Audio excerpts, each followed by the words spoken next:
All This right. conference will now be recorded. Well, I think I will go ahead and take down the agenda unless anyone has any comments or edits to propose. And we can do introductions. All right. I think we've probably got the group we're going to have. So let's go around and do some introductions. And then I want to note a few things on folks who aren't here in some transitions. So start out, I'm Alex Conley, Executive Director of the Yakima Basin Fish and Wildlife Recovery Board. And yeah, glad to be your facilitator today. And I will note, looking forward, we were working on bringing on some part-time staffing to support our bull trout work group work. So I'm hoping by the next meeting, you may see me co-facilitating with another face. We will see how that works out. All right, I see Kayla just popped up next to me. Kayla. Recorded. Oh, I don't think she heard me. Kayla, do you want to introduce yourself? Yeah, hi, I'm Kayla Galentine, the Operations and Outreach Manager for Yakima Basin Fish and Wildlife Recovery Board, and I'll be taking notes. All right, and Craig, you're next on my list.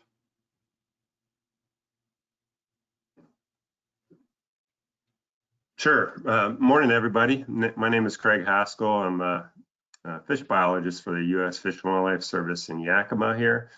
Our main office is up in Leavenworth, but we have a smaller office here in Yakima.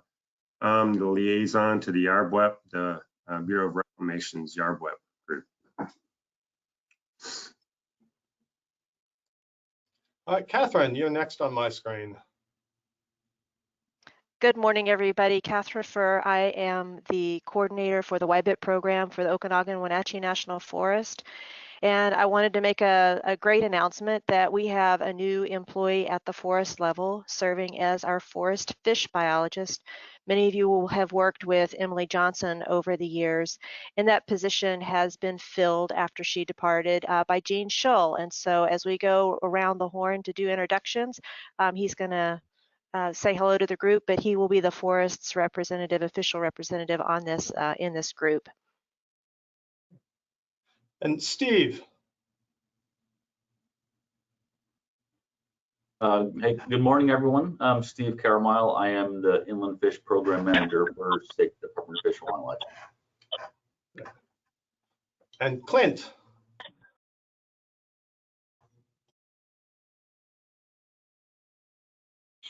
Hi, everyone. My camera might be messed up because I just moved, and let's see here. There's my opposite view, I guess.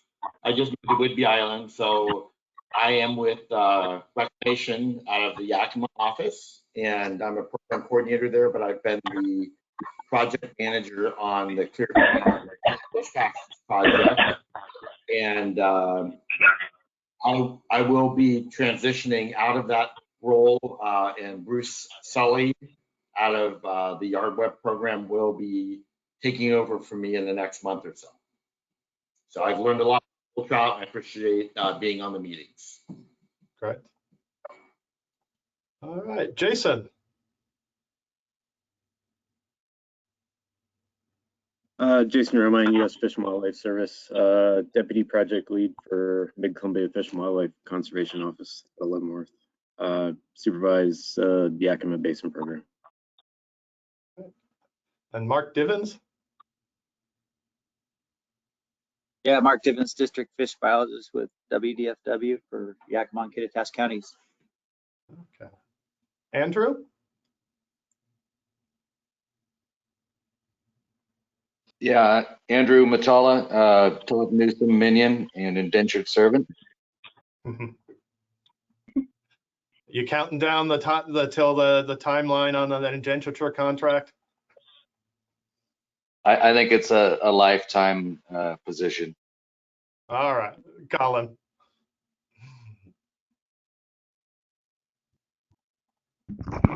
Colin Byrne with Reclamation in Denver.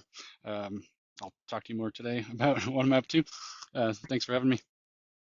Great. And yeah, Colin will be presenting on the reservoir sediment study. So looking forward to that. Anthony. Hey, Anthony Fritz, WDFW Fish Science Division. And Scott Klein? Hi, Scott Klein from Washington Department of Fish and Wildlife, funded by the Yakima Basin Integrated Plan. And Scott?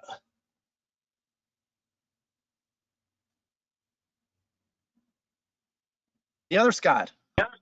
Oh, Hello. sorry. That's right. Hi, everyone.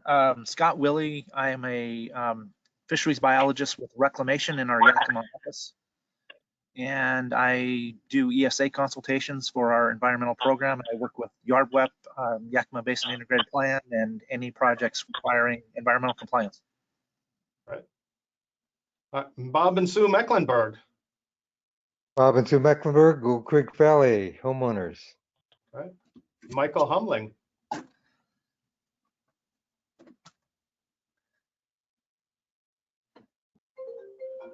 Hey everyone, Michael Humling, U.S. Fish and Wildlife Service.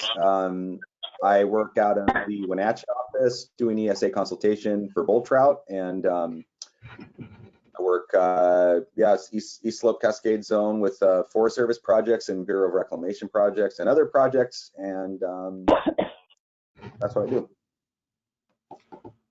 Great. And then Melissa? Hi everyone, Melissa Steve. I work for Kittitas Conservation Trust as project manager. And Jean, welcome in the official Forest Service point person capacity. Yeah, good morning, everybody. Gene Scholl, I'm the new forest fish biologist for the Okanagan-Wenatchee National Forest. I started my new job back in April. I've been with the forest since 2006, so I have a fair bit of institutional knowledge on our forest. I've always worked up in the Medhow Valley, so I'm just getting up to speed on things down in the Yakima Basin, but looking forward to working with you guys in my new capacity here. Thanks. Awesome. Hey, can I ask a question about Gene's duties? Yeah. Hey, Gene, I was just wondering, when I assume Eric Merton's position will get filled, do you think you'll still be the point man for Yakima Basin stuff? That's a good question, Scott. I don't know if we've talked about that all the way through. We're definitely in the works to fill behind Eric down in Cle Elum. I think I will probably still have, a decent amount of engagement with this group for the forest level. That's something we'll have to kind of work out. I think I'll continue to be engaged with you guys. With Eric, his position was just with Cle Elum, so I kind of, in a sense, I can speak for our forests. I think there'll continue to be a lot of engagement with more on the ground stuff at the district level with the vice Eric and Gary Toretto. Okay, thanks for that clarification. Yeah. And Colette McLean.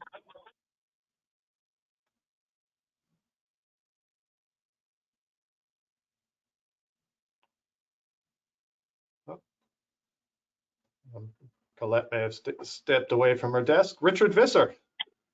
No, I'm here. Oh, can you hear me?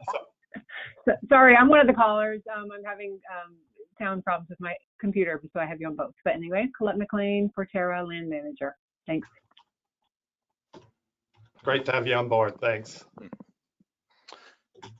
Yeah, I'll just jump in, Alex. So Richard Visser, Bureau of Reclamation, work on projects and planning. And long-term guru of all things Yakima Basin. Connor Cunningham. Hi, I'm a United States Fish and Wildlife Service fish technician out of the Yakima Basin. Okay. And Zach Sakavich.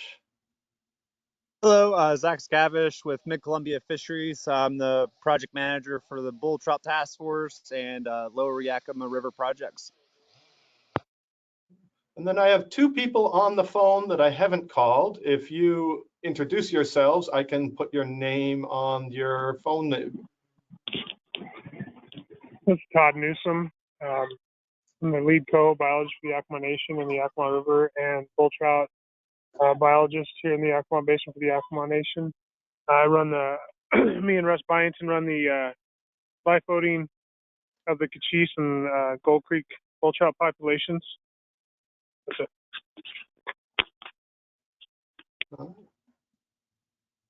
Hi, Alex. This is John Reeves. I'm the other one. Alex, can you hear me? It's John Reeves. Oh, hey. I'm actually on I could chase for like 1 bar of surface, so I can't move or touch anything around me. All right. And then I just briefly wanted to note 2 folks that aren't on the call. Michael Callahan has been a stalwart supporter of the bull trout work through the integrated plan in his job with Department of Ecology. He's moved to a different job in ecology, so working as a hydrogeologist over, I believe, in the Water Resources Department. So I'm excited for Michael that he gets to use his technical skills rather than respond to all of us with contracting questions all the time, but know how much we will miss his quiet, steadfast support for all this work and his ability to help turn good ideas into funded projects on the ground. So thanks in absentia to Michael.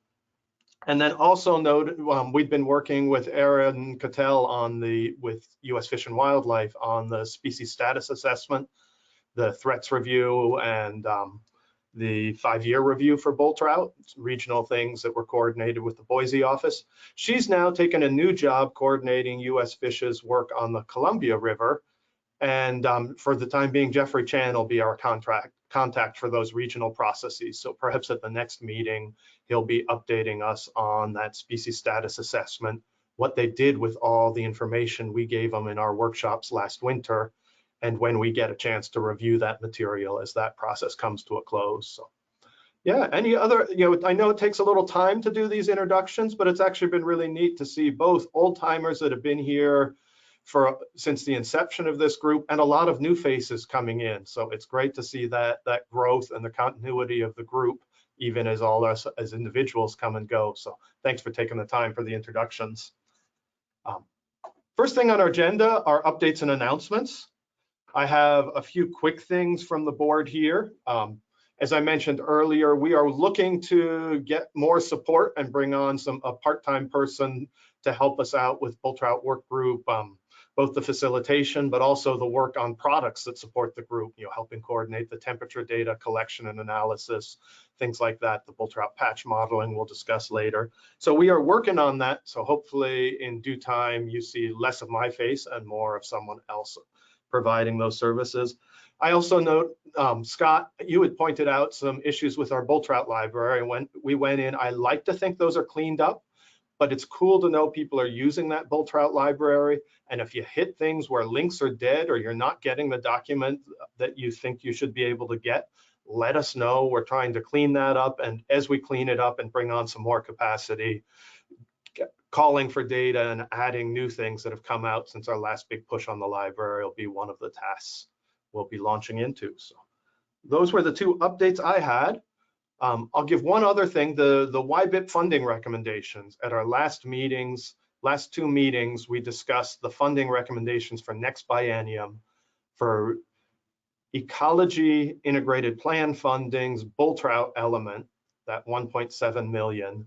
And we worked through and discussed with project sponsors and this group and the Habitat Committee possible funding scenarios. And following our last meeting and some email back and forth, we finalized those, presented that to the Habitat Subcommittee. Habitat Subcommittee is meeting tomorrow to adopt those as part of its bigger 2-year proposal. That goes on to the Yakima Basin Integrated Plans Executive Committee, who forwards it to the Office of Columbia River Leadership and Ecology, who forwards it to the Director of Ecology, who then chooses what to move forward to the Governor's Office, which then chooses what to move forward to the legislature. So we have done our part, and that input is moving through the long process to the next legislative session. So thanks all for that work. Any questions or follow-up on those funding recommendations? I circulated them after we presented them to the Habitat Work Group.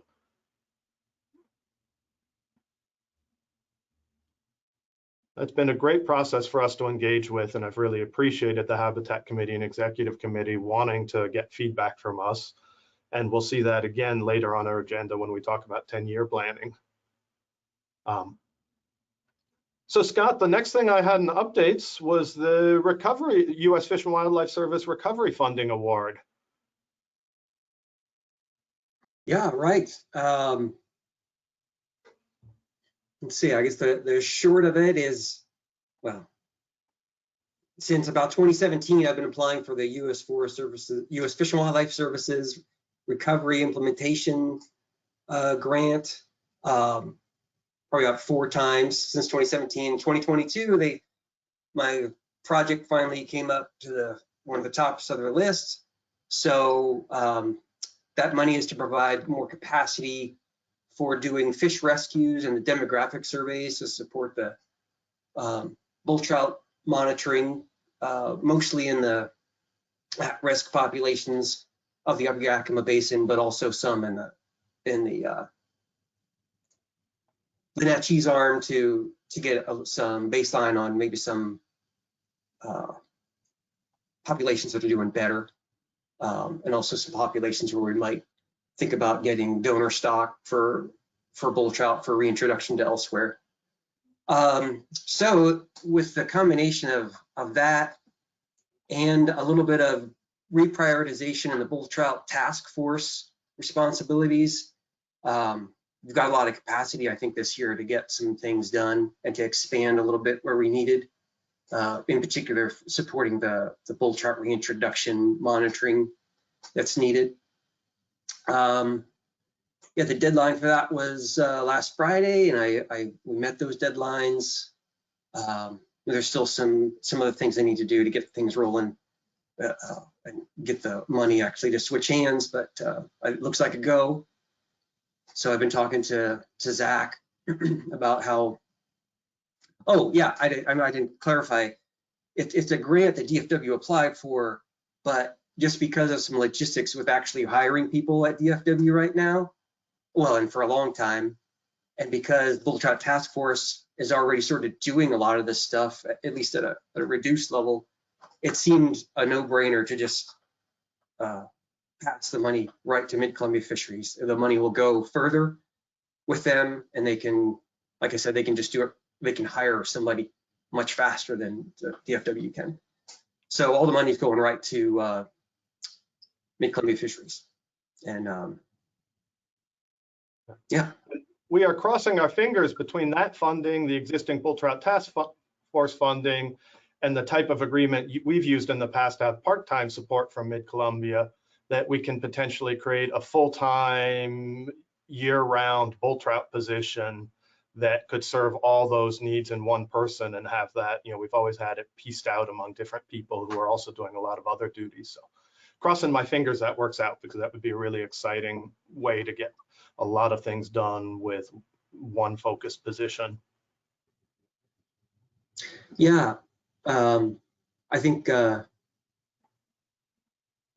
we don't need to get into the details, but yeah, that reminds me that, because of the reprioritization that Zach was able to do for the Bull Trout Task Force, we were actually able to spread this money from Fish and Wildlife Service to 2 field seasons, 2022 and 2023, and it also helps keep some of the Bull Trout Task Force leads further on into the winter, which is where I think you're thinking, Alex, since it pays some of that lets other money for your position to go a little bit further, the position that you need. Yep. Any questions or thoughts about that funding? It's great to see it land in the basin. And I remember you, Scott, saying, should I even apply again? I've applied so many times, I just don't know. So it's nice to know that this time all the fruits lined up right. Yeah, definitely a lesson to just be persistent on this stuff. I'll just chime in. That was I took part in the ranking process for that award, and it spanned. It was statewide. Each of our 6 zones prioritized projects, and they range from this WDFW bull trout project to white bark pine projects to, you know, there are probably pygmy rabbits and other marble murrelet projects over on the Sound. And this one was one that for the East Cascades group ranked really high because of just how it was really management. It's meant to inform management and specifically inform bull trout reintroduction, which is a big, you know, a lot of people on this call are involved in and definitely a high priority. So we were happy to rank that one pretty high. And that one, I think, you know, there's several little ways that we parse that pot out, and one of them is Brad Thompson, our state supervisor's little, I don't know how to put it, like he was able to bring in money or a subset of that money to prioritize things that he thought were important at the state level. And I believe that was kind of one of the reasons it was selected. So it was a good project to be able to put money towards, and within the context of many projects that were good ideas for many species and many habitats. So it was cool to focus some on bull trout.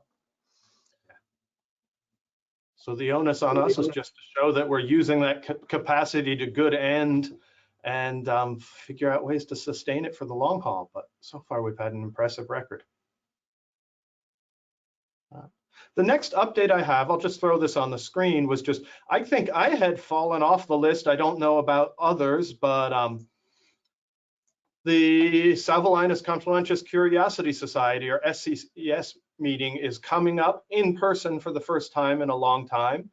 First of all, how many people actually got the registration and call for proposals? Has that been making it out there to people?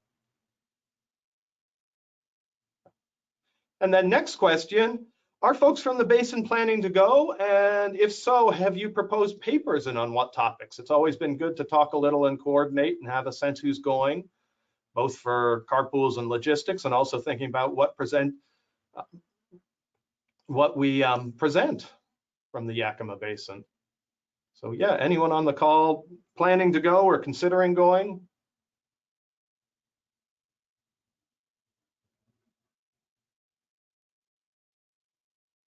Yeah, I was thinking about it, Alex. The thing that happens there is it's getting into red survey time with Bull Trout Task Force. So I'm still up in the air about actually being able to go. I know Russ and I are using our little bit of funds we had to do an AFS. We're going to AFS. We're going to give a talk at AFS.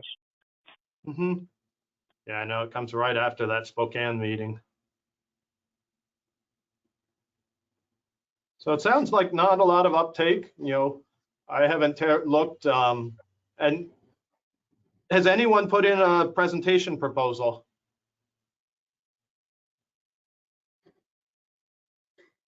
I'm thinking. Yeah, going. I don't know why there's going to be any presentations from us. I know that William is. I think he's planning on going. Okay.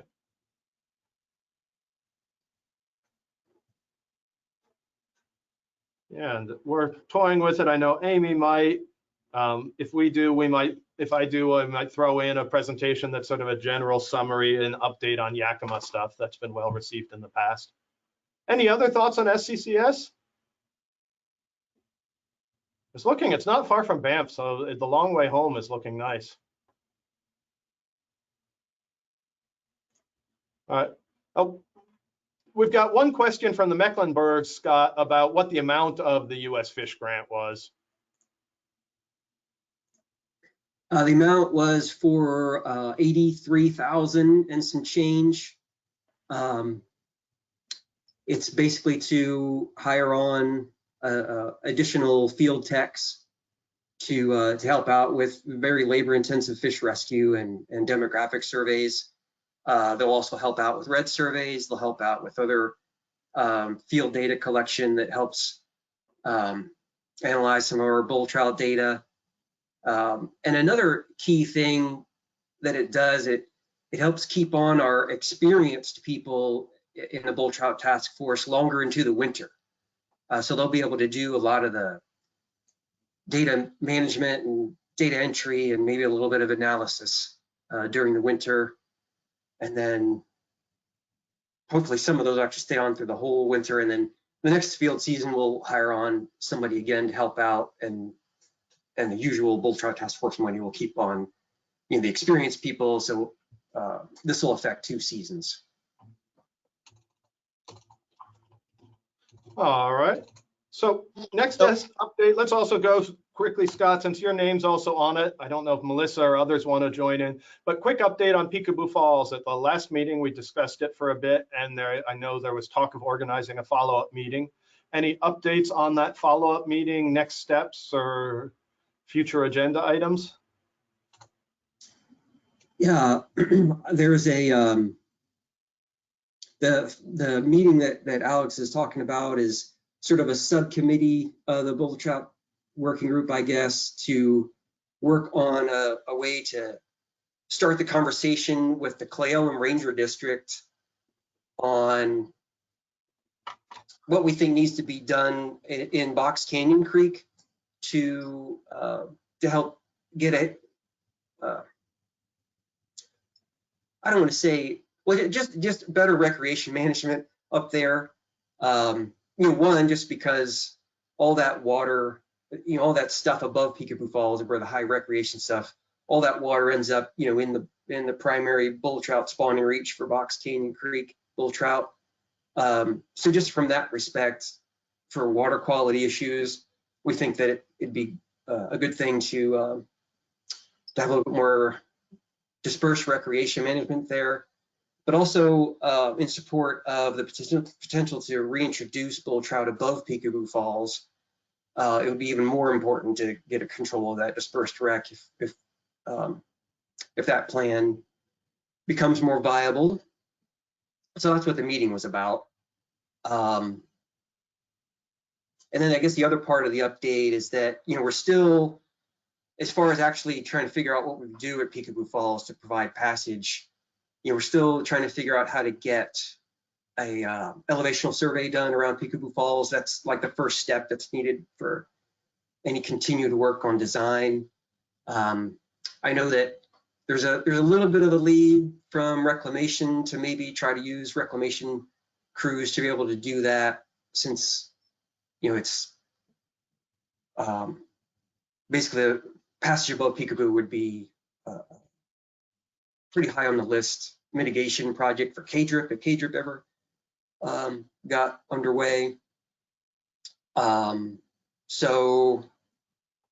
I'll just say, if we got the elevational survey done soon-ish, our lead habitat designer, Bruce Heiner, said he'd be available starting about September to work on something if that data ever actually got on paper somewhere. So, nothing for sure, but we're trying to pick away at resolving and finding some sort of end to this Peekaboo Falls reintroduction thing.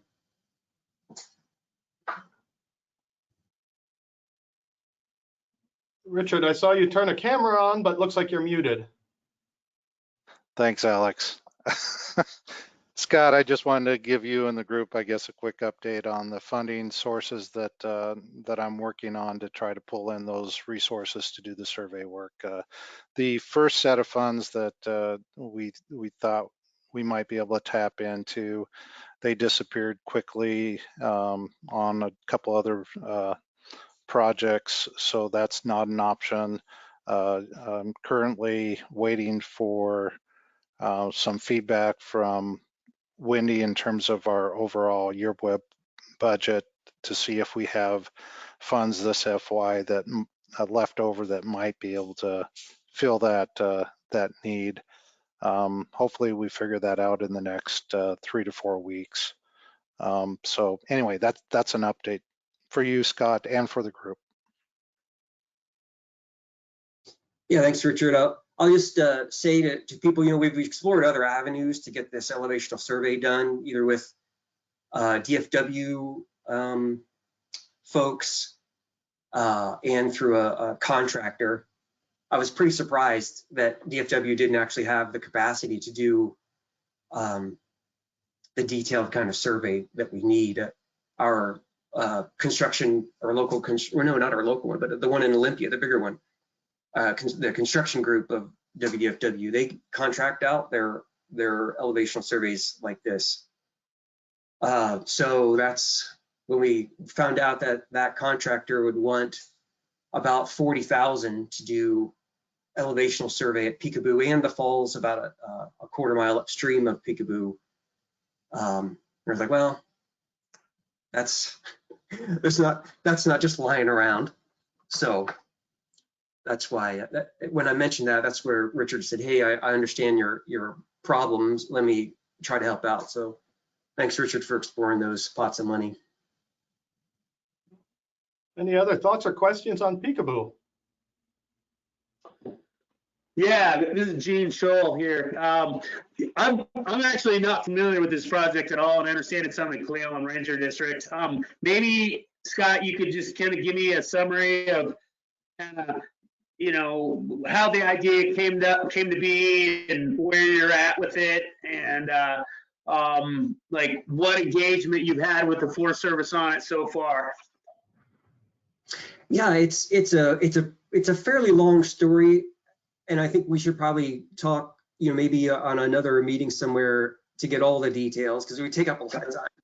We've been talking about this for a while. Sure. But I will say that, you know, Eric Merton, you know, was obviously our point of contact there before, and he helped.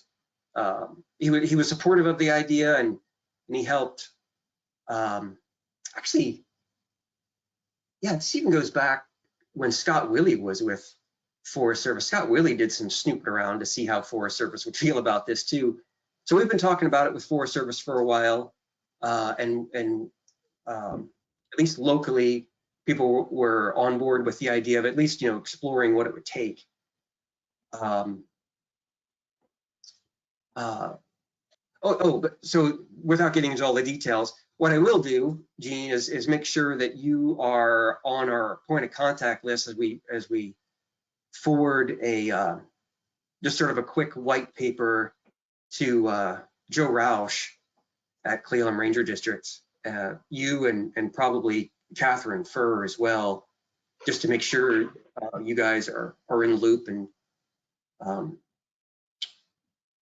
can help maybe explain some things to Joe when he's got questions and that sort of thing. So yeah, we'll all get in contact. Okay, great, thanks. I mean, oh, sorry, go ahead. I was gonna say, if you're still planning on coming out with Michael Humling and I next week on those 2 days, that Monday, Tuesday, we're gonna go up to Box so we can talk about it, and I can show you some of what Scott was talking about. Okay, that'd be great. That'd be really helpful. Thank you. Yeah, just I'm not sure what kind of discussions you've had with Joe Rouse or anything on it, but you know, I mean, you know, our forest is definitely very much interested, obviously, in the conservation of bull trout, and you know, and everything with habitat and access and stuff. You know, modifying natural barriers is not, you know, that's something for us that takes a little more thought into it. You know, I'm not saying that we'd be opposed to it, but it's not an automatic slam dunk for us, because there's a lot of different considerations in that. So just, you know, wanted, you know, I don't know what kind of discussions or what commitments you've gotten so far, but you know, I think, and it sounds like you guys are in kind of the exploration stage right now, but you know, I think it would be good to have a sit down discussion with leadership, you know, Joe particularly, about as far as, you know, before you start committing a lot of resources to this, just so that, you know, there's some clear expectations and everything. So, and because we, of course, you know, we have to, you know, then we also have to go through the public NEPA process too on things like this as well. So, you know, there's a lot of different steps for something like that to happen. So maybe when we circle back and talk more about it, we can have a discussion on that too. Yeah, understood, Gene. We're definitely not in slam dunk territory on this project. You know, when we realized that we might get some funding to get started on design, that's when we realized, okay, we need to make sure that upper levels of Forest Service is on board with this, because yeah, up until now it's just been the biologists at Forest Service that we've been working with. As far as I know, Joe may have heard of the project, but he doesn't know anything about where it has been and where it came from and where it's going. So yeah, we're at the early stages, and we understood there's a lot that needs to be a lot of groundwork that needs to be paved with you guys before you can hit the go button for this project. Yeah, okay, cool. Well, thank you all, and I know this one will be on future updates or full agenda items. And Craig noted in the chat that he has an update for us.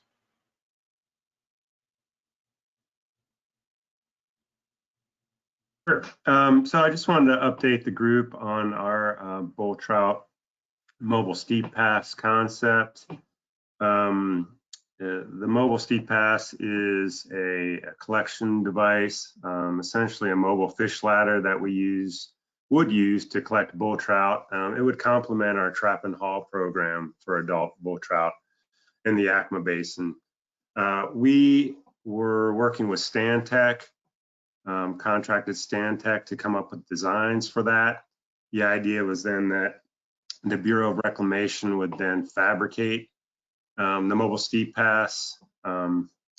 We achieved 100% designs a few weeks ago. I sent those designs out to a few people on the call, but I'm happy to send them out to anyone on the call if they'd like them. Just get a hold of me.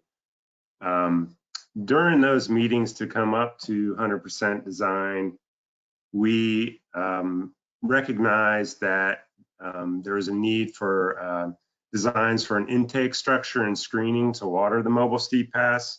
So the Fish and Wildlife Service is working through a contract right now that we would fund Stantec to come up with that design as well. And we hope to have that contract in place by the end of the fiscal year. So it's moving forward. Cool. All right. Questions for Craig on the steep pass?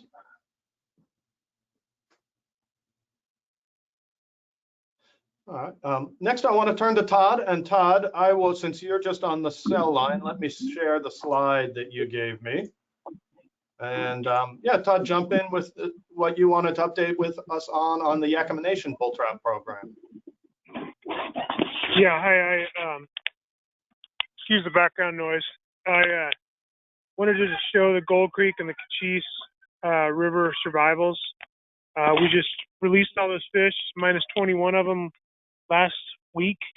The Gold Creek fish did really well. We had about 84% survival. 84 fish, about 98% survival.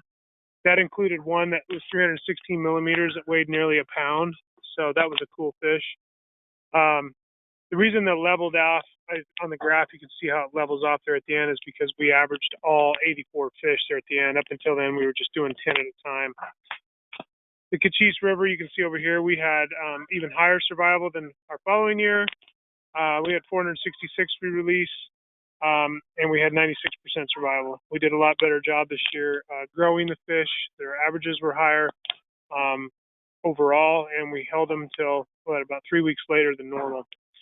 So the release went really well. We did the first release in the northwest corner of the lake and in the down at both sides of the Cochise River mouth. And then the other release, the next day we did around the corner from Box Canyon, where Jeremy used to live or lives, and in front of Thetis and Gale Creeks.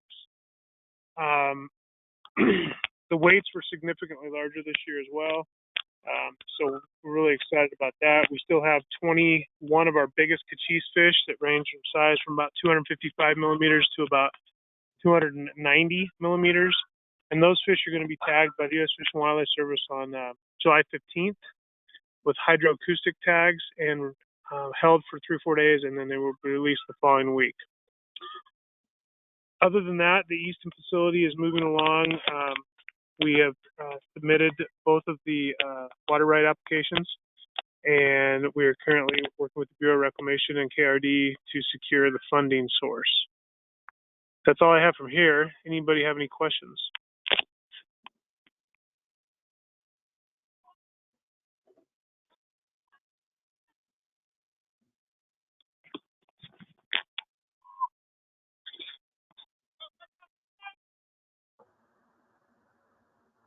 Yeah, it'd be cool to see where those fish show up. What percent are tagged or in pit tagged? Is that all of them now, or? Yeah, so they're all 100% tagged and adipose clipped. So in Cochise, just roughly, my math, roughly in the last 2 years, we've almost 1,000 fish.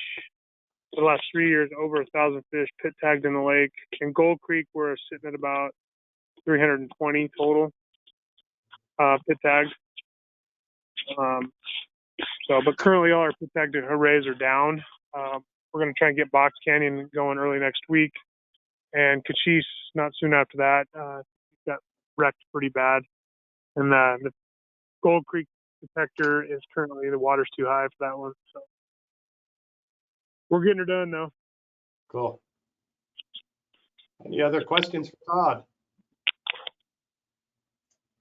All right, we've got a whole bunch of volunteers in the chat, and Scott and I were talking, there's been enough going on since we made the agenda. I think we won't need the full time for the modeling discussion. So I'd say Zach and Melissa, if you can quickly give the updates you propose. Let's start with Zach on the Bull Trout Task Force.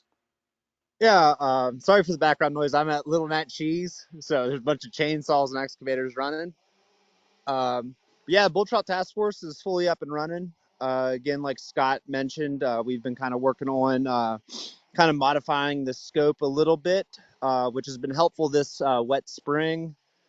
So the Bull Trout Task Force has been out doing outreach, and they'll be periodically doing rock dams as they come available. So if anybody sees any play dams, rec dams in their area, you could send me or the BTTF at midcolumbiafisheries.org email, and just with the coordinates of those, and we'll get out there and remove them.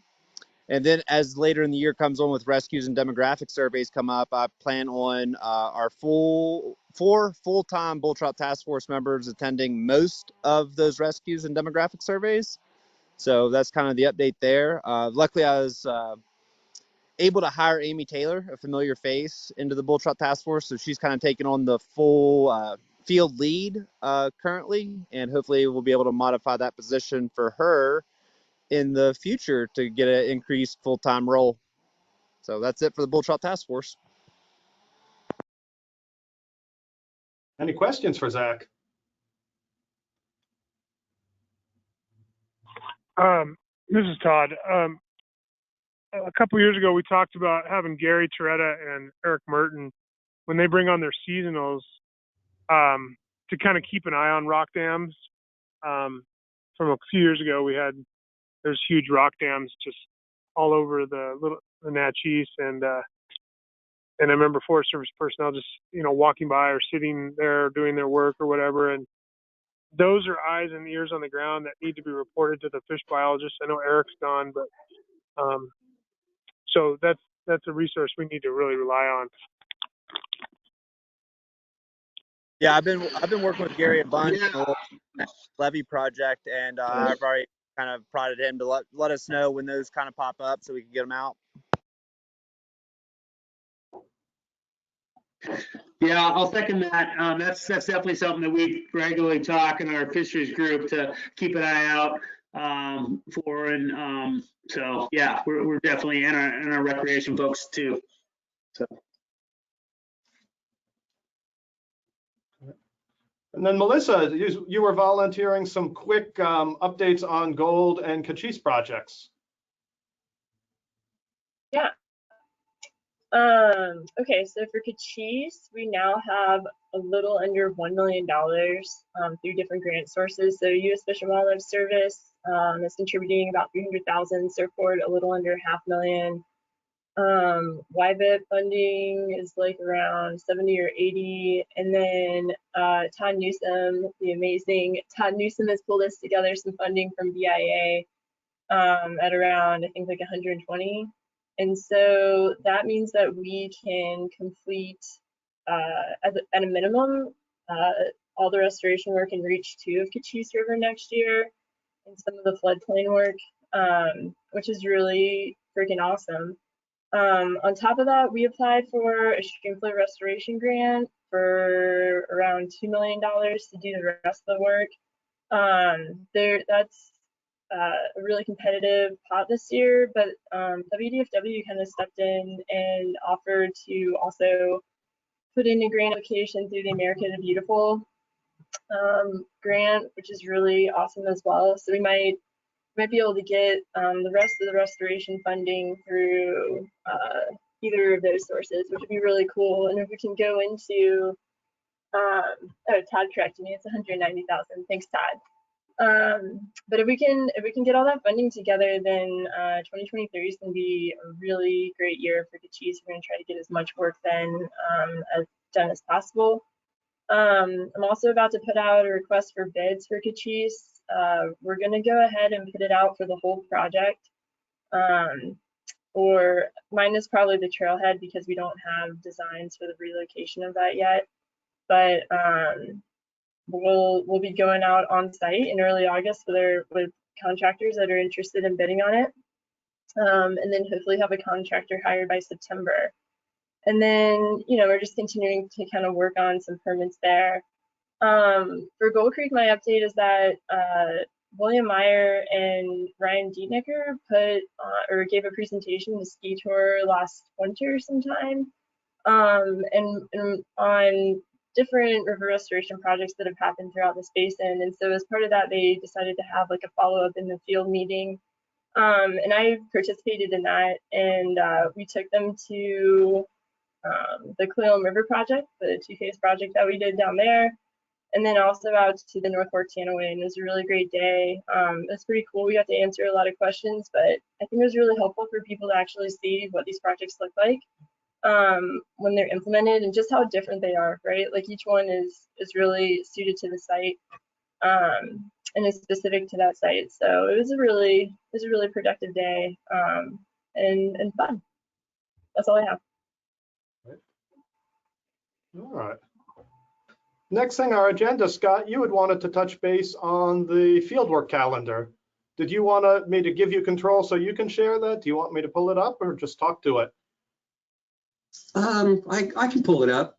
Okay, then let me give you control here while you're pulling that up.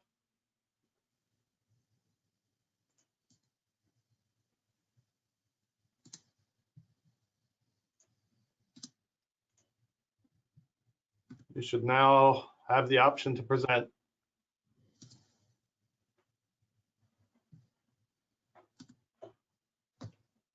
I still got a big line through my my screen share button.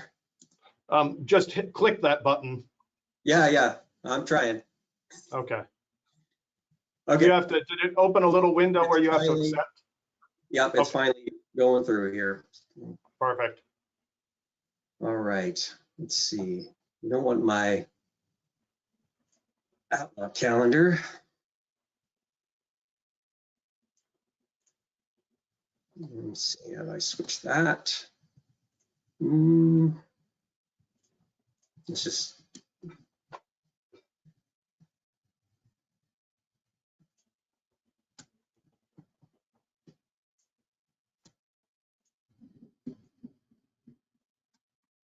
Okay, should you be looking at something that says July 2022? Yep. Okay. Let's see. Partly because of issues with childcare, and partly because of the water that we have right now. I'm already behind on the calendar. That Cochise pit tag survey and the Cochise demographic's not going to work out, but I think it's okay because of the amount of water that we have. I'm going to go up there right after this meeting to just double check that and see how close we'll be ready for next week's work. I'm going to just put a guess out there that either the Gold or the Cochise Rescue on the 13th or 14th is going to be replaced. Oh man, what just happened? Sorry about that. Okay. Yeah, 13th to 14th is probably going to get switched to the Cochise demographic. And we'll see about getting that pit tag survey done at Cochise. That third day there is was also sort of dependent on flows and the availability of the task force. So I'll just keep in touch with Zach about what we might be doing that night.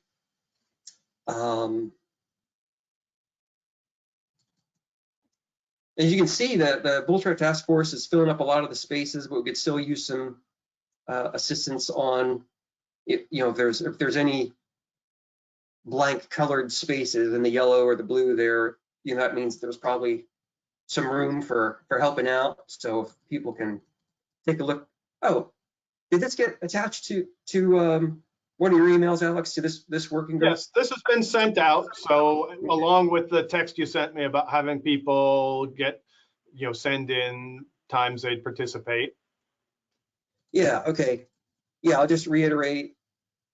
There's still room for, rescues, at least some spots, and especially those Tuesday options, since we're not sure about task force availability. The Tuesday rescues that we're planning on some new areas like South Fork Tights and Indian and Deep. Those will be pretty exploratory. So we'd like some help in those areas too.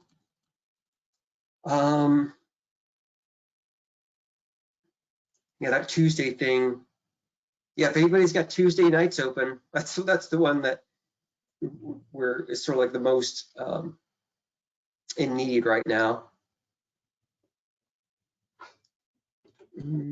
Just a little bit of data stuff to help out with. So yeah, take a look at this calendar. Let's see what, this is the AFS week, the August 22nd through 26th. There'll be some people out. We'll need some assistance from other folks at Yakima Nation, hopefully to help out with getting fish from our rescue areas back to LaSalle. So keep those open, or try to look at this calendar and see what you might be able to help out with there. So the end of August and in September, we've got the red surveys coming up, and that also coincides with when we do our demographic surveys in a lot of areas. So the thing I want to emphasize here is that if you see that, like let's say you wanted to help out on a red survey, but you find out that, it looks like people have already signed up for all these spots, go ahead and put your name down anyway, because since the demographic surveys are going on at the same time, if we've got more than enough people to do red surveys, we'd like to shift the people who would be on red surveys that can do night stuff. We'd shift them to the demographic surveys when possible. And so Scott, I know in the past it's been really helpful when in parentheses you've had the target number of people for that night so people can see how short or over it is. Yeah, what I have got here is the blank spaces that you see on the calendar. When you see a blank yellow space or a blank blue space, that's to indicate the number of people that we need. Okay, great. Yeah, and I just kind of filled in the Bull Trout Task Force in most of those days so they could be very flexible in where they go. Because especially that Wednesday, Thursday, there's not too much of a reason to do outreach. They're still scheduled Friday, Saturday for that. Yeah. So that's just kind of tentatively. So if people want to, if they see the Bull Trout Task Force is taking up a lot of the availability and they're in there, they could probably plug their name in and I could use the crew. I could kind of relocate the Bull Trout Task Force, at least 2 of the folks or something like that. Great.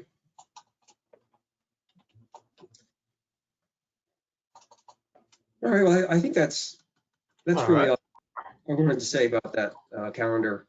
We'll try to send out more updates as we get more people signed up and start to get closer to the available dates. So rescues right now, and then a little bit later, start thinking about red surveys. Great. Questions or comments? I would just encourage everyone to get up and some volunteers for some days, both to help people out and also because it's the best chance to be in the field, to see bull trout and think about habitat. And honestly, it's some of the best chances to visit with each other about what's going on with bull trout and the work we're doing and life in general. So get out as much as you can, I hope. Sure. I was going to just say, Alex and Scott, we've been pushed back with our trap and haul due to the high flows, but we will update this calendar and put those dates on here. We'd be seeking some help, especially for our work in the upper Yakima in September and October. And then we can also fill in some slots here for helping out with demographic surveys and red surveys as well. So we'll do that. Yeah.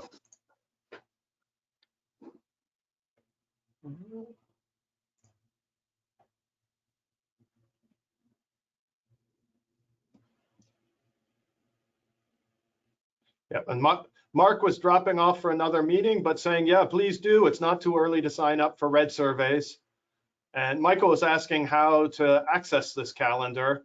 And for right now, Scott, you're keeping your own copy and then sending out updated versions periodically?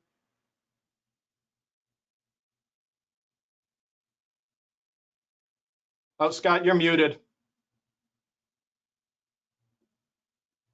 Yeah, it's a little bit clunky right now, but yeah, just send me an email either with the copy of the calendar that you have, or just just an email with dates that you're available, and then I'll put it on the calendar and send it out periodically. Thanks, Scott.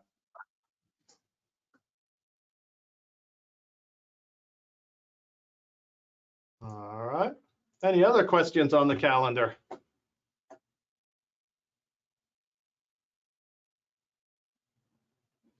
All right. Then our next is our presentation from Colin Byrne with an intro from Richard Visser on the Reclamation Reservoir Delta Interaction Study. So I am excited to hear how this is coming along. And Colin, you want me just to make you presenter while we do the intros? Sure, that works. Thanks. Okay. Yeah, Alex, thank you. I don't have much. I want to get right to Colin's work, but I do want to say that this concept of the study that Colin's going to be talking about came up as several years ago, excuse me, through the Habitat Subcommittee. People, Joel Freudenthal was a key player to say that we need to understand the processes that are going on there to understand the best actions to take for passage and other things. Tom Ring also thought that because we're experiencing similar issues or somewhat similar issues in different areas across the basin in our reservoirs, that it made sense to take a look at that and how we actually work with the processes that are going on at these locations. And so a few years ago, I contacted our TSC folks to our modeling folks to see if they could help. And Colin was the lucky draw to get the project after a few months of discussions. And with that, Colin, I'll let you take off on it. Thank you. Great. Thanks, Richard. Yeah, thanks for giving me some time to talk about this with all of you. So yeah, I'm Colin Byrne. I've been in the sedimentation river hydraulics group here in Denver for a couple of years now. So the scoping of this study started with Caroline Ubing, and then she moved on and passed it along to me. A little of my background, I'm originally from Wisconsin, and have a degree in zoology undergrad, and then moved into the engineering world in got a civil in New Mexico, then went to California to study geomorphology for a few years, and now in Denver. So, and I'm happy to be, I work a little bit in the Meadow as well with salmon restoration, but happy to be working in the Pacific Northwest and the Yakima too. So the study itself is funded through Reclamation Science and Technology Program, and it is a 3-year study. It is, we developed this last year, submitted it about a year ago, and then got the funding in the fall. And so I'll be working on this for the next few years. And I'll step through kind of what the goals are of each year and kind of the different phases. So a couple other team members you might, if you are interested in this project and want to join a meeting or two, other team members at the TSC here are Tim Randall. So he's used to be the manager. He's semi-retired now, but he used to be the manager of the Sedimentation River Hydraulics Group. He has years of experience in reservoir sedimentation and river processes. So he's a very helpful member. And then Nathan Holste as well. He's one of our higher up engineers here, and he's also involved in a studying vegetation dynamics on reservoir deltas, although he's mainly focusing that in the Southwest. So the study has 2 major objectives. First, and they kind of go with the phases of the project. So the first objective is to kind of conceptually understand, at least for us here in Denver, and the study itself to kind of quantify the geomorphology of these river deltas and kind of the inundation dynamics, that sort of thing. I should say, if anyone has questions, I do hope to answer some at the end, but if feel it's urgent, feel free to jump in. And then based on kind of the development of the conceptual model, try and understand solutions to fish passage and how sedimentation processes work on these surfaces. So along those lines, we have basically 5 major tasks in this study, and those have subtasks as well. But the first kind of couple are just acquiring data and literature review and georeferencing old maps, that sort of thing.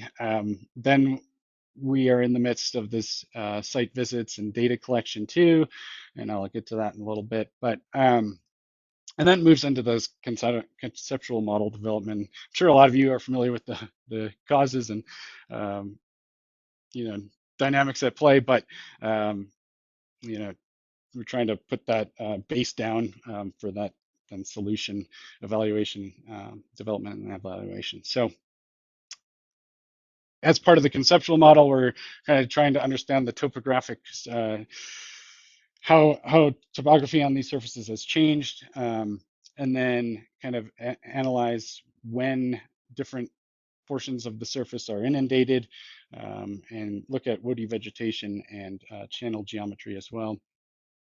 From the solution evaluation, and I'll get into this in a little more detail here in a second, but we're just going to try what are the impacts of different solutions on sedimentary processes. What could help deal with aggradation, or how do we promote erosion through certain spots on the deltas. So that's where we're going there. And then, of course, we'll all document this up and hopefully get we'll at least have a research report, but hopefully journal papers and that sort of thing. We'll also, I hope to continue to present, as we get more into the results of this project. So today I'll show you some preliminary stuff, but we're still in year 1. So, and along those lines, here's how this kind of breaks down. Year 1, we've acquired a bunch of data. I've been on one site visit with Richard, and I'm kind of in the midst of those second 2 bullet points, so the topographic analysis and reservoir frequency, inundation frequency. So that's where we're there. Year 2 will kind of be split between finishing up the conceptual model and then developing those solutions and then testing those solutions through modeling. And then year 3, finishing those solutions, solution testing and working up to deliverables. So I was out there in early May or early to mid-May, and Richard and Joel Freudenthal took me around to a number of the sites. We were trying to time it so I could see maybe a mass movement event, but you know, didn't time it exactly perfect coming from Denver with the highest of flows. So I did see him, you know, as they're running and the pools coming up. So that was one trip, and yeah, this is Indian Creek here on the left, Clay Elm, and then I was out there. I participated at Box Canyon in 2021. I was part of the bathymetric survey team. So the TSC here, we came out with our depth sounder and you know, took the bathymetry there. So avoided tree stumps on that survey. Okay, so I'm in the midst of the topographic analysis. So we're kind of comparing different years of topography. So for that, we definitely need different resources, different years of LiDAR, or we're trying to contour some old maps and see if we can tell anything about whether, you know, we've got a lot of sediment deposition on these surfaces over the years, to what extent. And then there's, of course, for each, this early part of the analysis, we're really focusing on all of the, you know, reservoirs there, so all 5, and, you know, with different LiDAR years for comparison. I was mentioning bathymetry from Box Canyon, that's the most recent at least. There's other bathymetry out there as well. And then getting into surface comparison. So these are some preliminary results, and this is just showing Cochise River, the delta there from different years of, so on the left, this is the 2018 to 2004, and this is actually a combined surface with some bathymetry. So just say approximately 2014.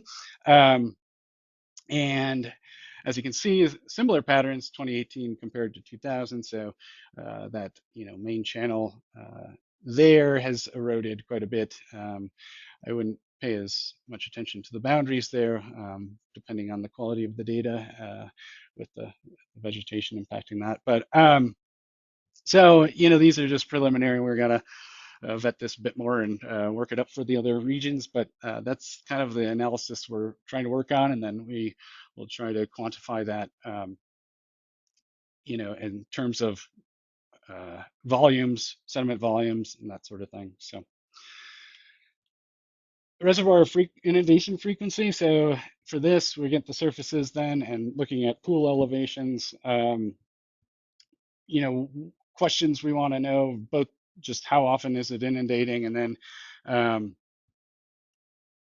how does that relate to typical dates where we're interested in, like given fish life histories or geomorphic events, what does the pool look like at those timings? So I've been, you know, pulling data from hydromet and working up, these are just plots of the water surface elevation at each reservoir, the median value throughout the year, post, during the flip-flop management, and then the bounds are just the 25-75% lines. So that's, you know, going into this analysis, you know, as we compare it to maybe hydromet's kind of naturalized flow estimations, you know, typically we see this higher discharges during that snowmelt pulse, you know, when the pool's already at higher elevations as well, you know, when the fish trying to migrate later on, and spawning happens, and we're having a lot lower pool, of course. So just putting that together into a visualization of those geomorphic surfaces here. So on the left, at hydrograph peak, what we're seeing, basically 50% of the time, up to basically the edge of the delta there is inundated completely. And then, so this isn't including any upstream flow, of course, this is just pool elevation. So there might still be a connection, but it's not depicted here. And then on the right, at times at the estimated start of spawning, we have all this surface that's almost, well, never inundated really at that time, besides if it comes from upstream. So that's kind of an initial example of what we're working up in terms of the inundation dynamics. And then, yes. No, I'll hold. Okay. Yep, sorry. And then sediment transport. So that's kind of a couple examples of the phase one kind of portion of the study. And then phase two, we are taking a number of, well, we haven't really settled on an approach. So we're open to suggestions or what people want to see. And Richard and will be, and others folks will be a part of that team deciding this. But possible approaches for our solution testing would be coarser 1D models. So those would tell us about aggradation and degradation in maybe a simplified channel, or at least not as detailed as a possible 2D model. And both the 2D model could give us more detail, but it's a lot more computationally intense. So for 1D, we could probably do longer periods of time, while 2D, if we wanted to get in, that would be a more storm-based event modeling.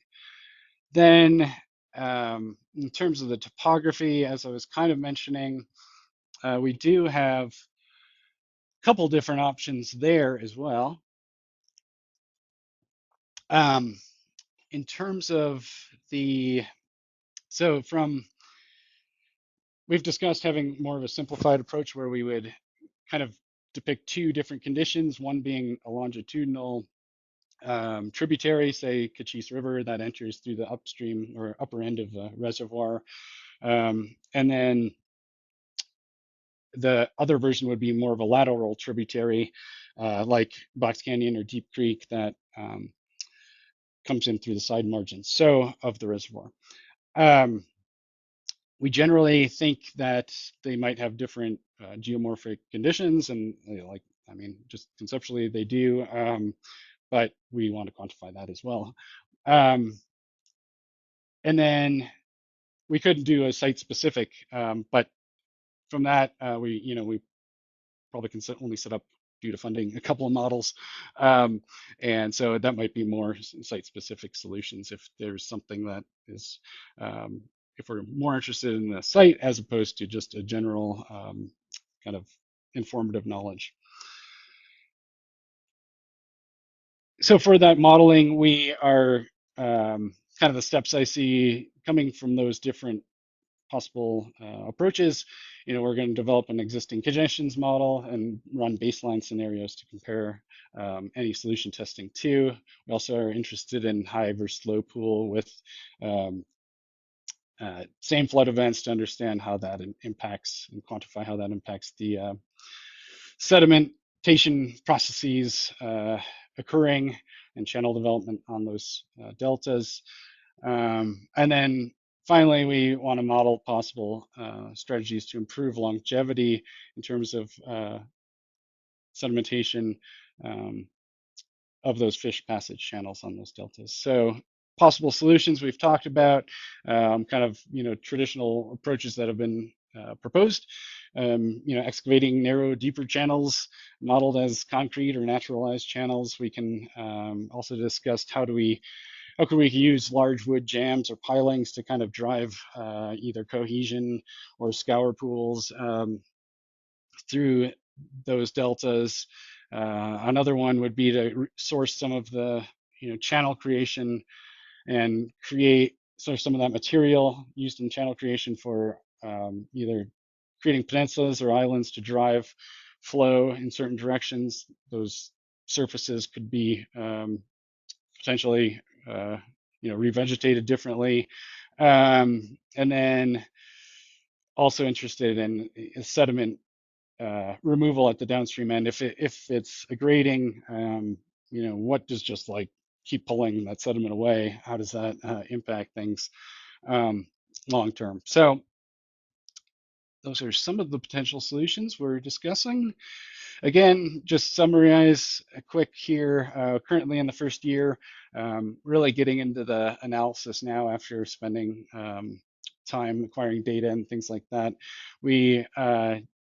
I did have a site visit. I'm going to have another site visit with myself, Nathan Holstein, probably a third TSC member out in the fall, and potentially collect some data on that trip too. So it'll be good to see sites again. And then, yeah, the final 1.5 years will focus on that solution testing and modeling. So I just want to acknowledge, like, although I'm leading this out of Denver, I definitely value local knowledge and collaboration, and so that I'm excited about that. And thanks to those who have already helped. We had some scoping meetings with bigger groups, smaller groups. So thanks to all those. Richard's been extremely helpful, and Joel as well, and Danielle was part of that scoping team too. So that's all I had. There's my contact information. Feel free to reach out. Feel free to reach out to Richard too. He can connect us as well. So questions, comments? I ran through a lot pretty quick, but thanks. Hey, Alex, this is Jeff Taylor, and I can't seem to find the raise your hand icon here, so I have questions. Yeah, jump in. First of all, just a comment. Thank you to Richard and everybody at the Bureau who's helping to make this happen. When it came to the Habitat Subcommittee, it was a want to do item that we struggled to figure out how to get done. So really gratifying to see it going forward. It's really important for both bull trout, but also as we restore passage to these reservoirs, getting salmon into them as well is going to be critical. Only reason we can justify spending all that money to put fish passage in is if we can get fish into the tributaries. So thanks for doing this, first of all. Secondly, we have openings here, Colin. So if you really like the West, send us an application. So your resume is quite impressive. And then thirdly, I have a specific question. I noticed you're looking at Box Canyon, which is great because we are looking at doing work there to improve passage. But just a question on South Fork Tieton. I don't know if you've looked at that, but I know Joel. I don't know if Joel's on the line today, but I know he, was inquiring about or mentioning the importance of monitoring funds, because currently the delta is not a big deal because there's a cliff there. So the delta to the fish's worries because they would have to get up over a cliff to get into the South Fork when the water's down. But when Joel moves that river back to its natural course, it will have these delta issues, and it seems like an opportunity to, since we're doing construction there already, to test out some things in terms of making sure that that passage project functions the way we want it to. So I just wondered if that's on the radar screen. Yeah, so, well, Thanks for the nice comments. And I'm glad this is happening too. So I was out there in May with Joel at South Fork Titan, and we were discussing the site and what's going to change. And so I envision he will, he's been an important part of the team so far. And as we get into the solution testing portion, I imagine he, might have some things to say along those lines, and I'll ask him about that. But yeah, and we were also talking about, some of the fines in that river as well. So it's on his mind. It's on, he made it and things out to me too. So I'm learning. I guess we'll see if it's like a directly addressed or if it's just like, well, maybe here's a possible condition. Richard, do you have any thoughts?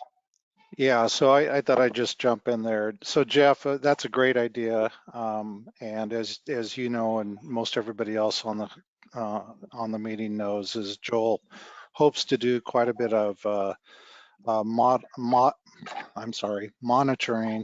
of the site and to make adjustments as needed depending on how things work in terms of sediment and how the channel functions over the first few years. I think it would be a great opportunity to look for additional funds to keep Colin and his team available to help with that kind of analysis for that project for Joel. I believe the project probably will start right when our study is ending. I may be off a year there. Maybe we will have a project to monitor before we're done with the modeling that Colin's working on. But I'll definitely work with Colin and see what kind of resources we can bring to the table to maybe keep them on a little bit longer and take advantage of the situation. I don't know if that's what you're looking for, Jeff, but I'll definitely commit to working on that. Yeah, well, we have a lot of, yes, that pretty much sums it up, Richard. We got a lot at stake with the South Fork Titan, and we're going to invest pretty heavily in reconnecting that river to the reservoir bed. So, and we're doing work there anyway. And so seems like an opportunity. And one other thing I would mention, and you probably already have covered this, but we have a contract with Reclamation to provide interim passage across the reservoir beds during low water times. And so we have a biologist, Josh, I don't know if Josh is on the line today, Josh Regala, that's actually out there on the reservoir beds monitoring what the water's actually doing every year and trying to do some low-tech ways of reconnecting the reservoir to the river.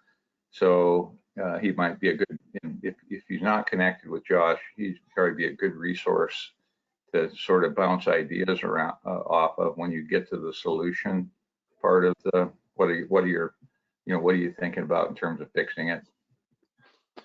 Yeah, so I guess the group knows, originally maybe a year and a half ago, we had a very large group provide lots of information to TSC. We had a large group meeting to do that.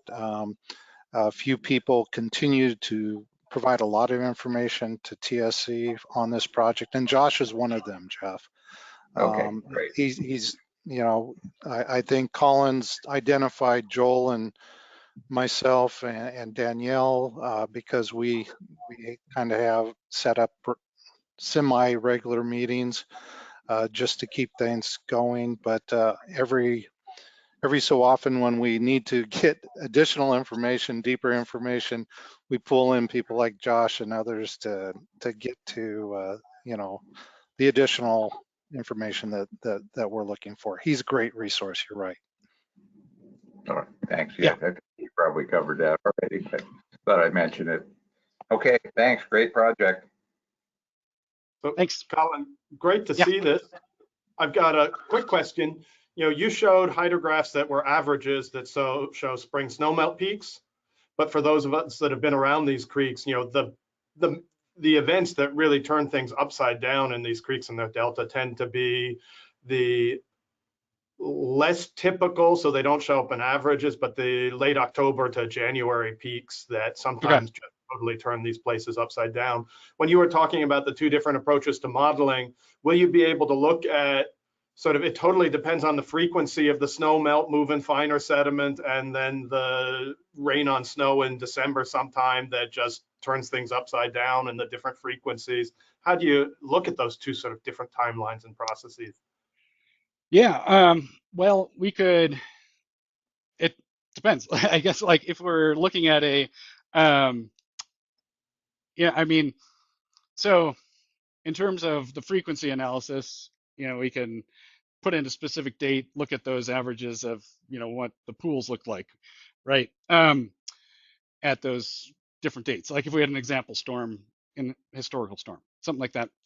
If we want to model that, then depending on which approach we take, we could, either look at a specific storm or, a representative flow event, or we could make sure it's in a long-term hydrograph. Yeah. So, and how that, like if we have like a pulse of sediment or a big geomorphic event, maybe we put it at the beginning, so we see how that propagates through in different scenarios, and how, if we see a lot of change early versus, a lot of change late or recently is not maybe going to tell us as much. So we'd probably want to put it at the beginning and see how that propagates then through. Does that make sense? You're on mute still. Sorry. I was going to say, I jumped in with my own question when I should have been opening up to everyone else's question. Happy to have it. Others?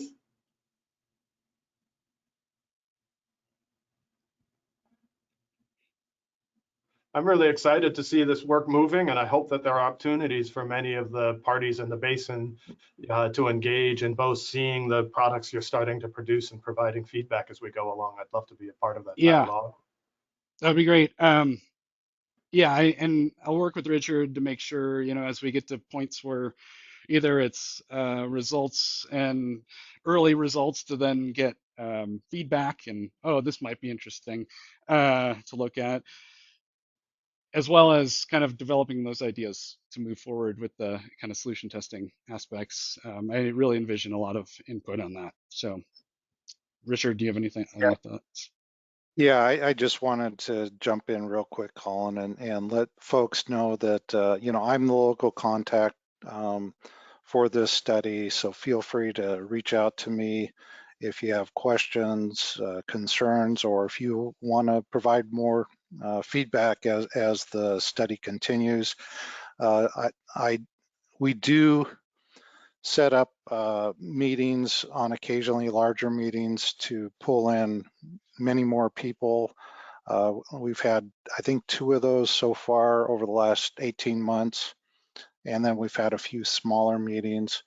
So one of the challenges that we have is time and funds. So we have to be careful on how much effort we ask TSC to put into this. They got to stay pretty focused. But by all means, reach out to me for local questions, and if you want to provide more feedback than what we've done, fantastic. We're looking for that, and I'll also look for opportunities to, as we hit different stages, pull in TSC, Colin and his team to meet with local folks, give presentations, and request more information if they need it, that type of thing. So Colin, thanks for spending a few minutes with us today and showing us where we're at today. And anyway, let me know if you have any questions. Thanks, everyone. Thank you.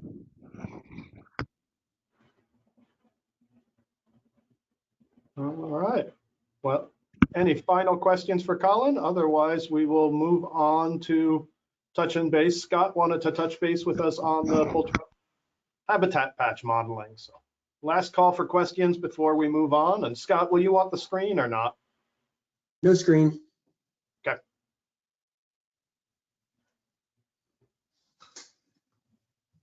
All right, go ahead, Scott, jump on in. Okay.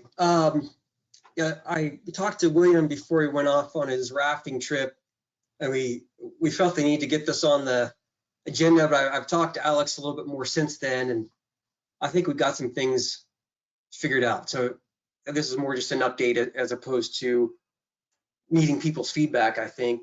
But when we started with the reintroduction program and trying to support Yakima Nation and their documents they need to put together to, get through,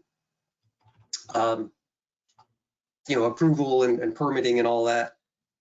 We realized that we needed some info on some of these populations that we're trying to work with.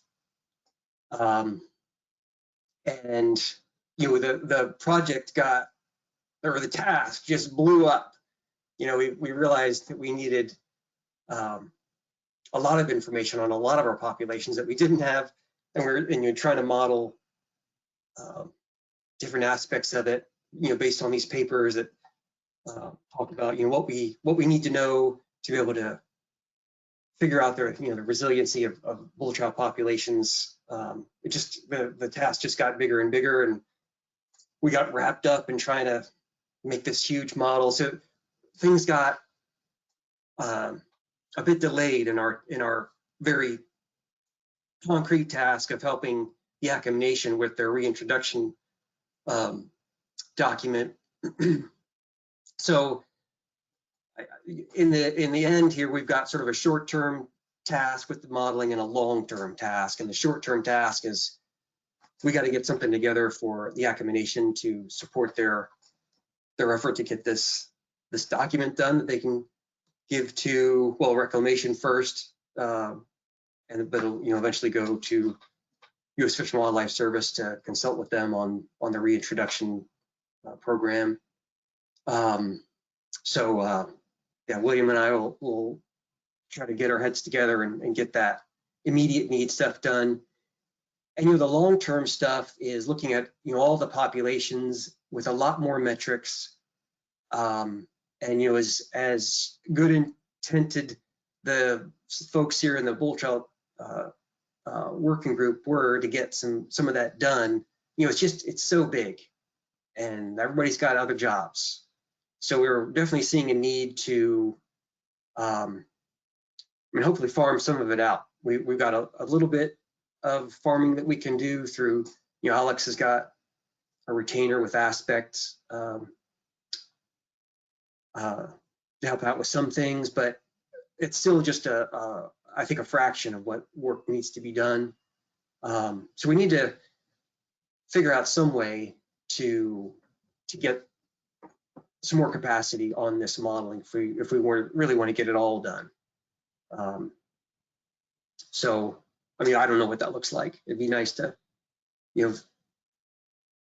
keep on tapping the YBIT program for trying to get more money, but that's already a very stretched thin pot, it seems.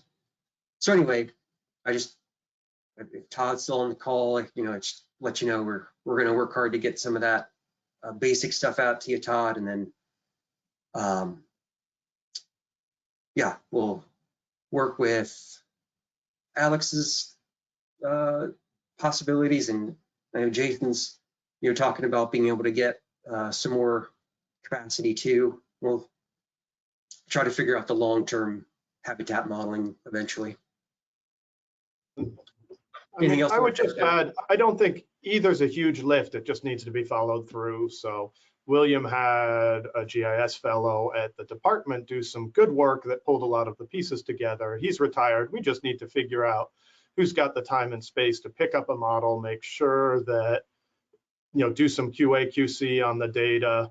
And then the simple piece for Todd's program is just taking some standards from the literature and saying, okay, show us all the patches, just as an example, less than 7% grade, greater than 1.5 meters wide, more than 1 CFS flow with a temperature of less than X, where there might be multiple thresholds.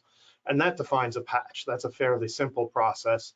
The bigger model is just, and I think Jason is the one who has the best handle on the basic, is doing the same thing, but instead of taking standards from the literature, it's taking where we know we have bull trout and saying, using those reaches, can we do a multiple regression that tells us what are the Yakima specific parameters of a good patch? And so that just gives us a way to really fine tune for the basin a patch definition, and then apply it to currently unoccupied areas to say which unoccupied areas share the attributes that best predicted areas that were occupied. But it's not a huge lift, so I don't want people to think this is a $100,000 multi-year modeling study. It's not. It's just a matter of having the focus and the right skill sets to clean up the data and the GIS, and then to either just apply standards from the literature or to turn it over to Jason if you hadn't, weren't so dang busy with multiple jobs. But as you say, the shop there really has some great capacity for doing the kind of statistical work that is certainly beyond my pay grade. So I think we can do it. I think we can do it fairly readily. We just have to get it over the hump in both that short-term version and then the bigger, longer-term basin-wide version.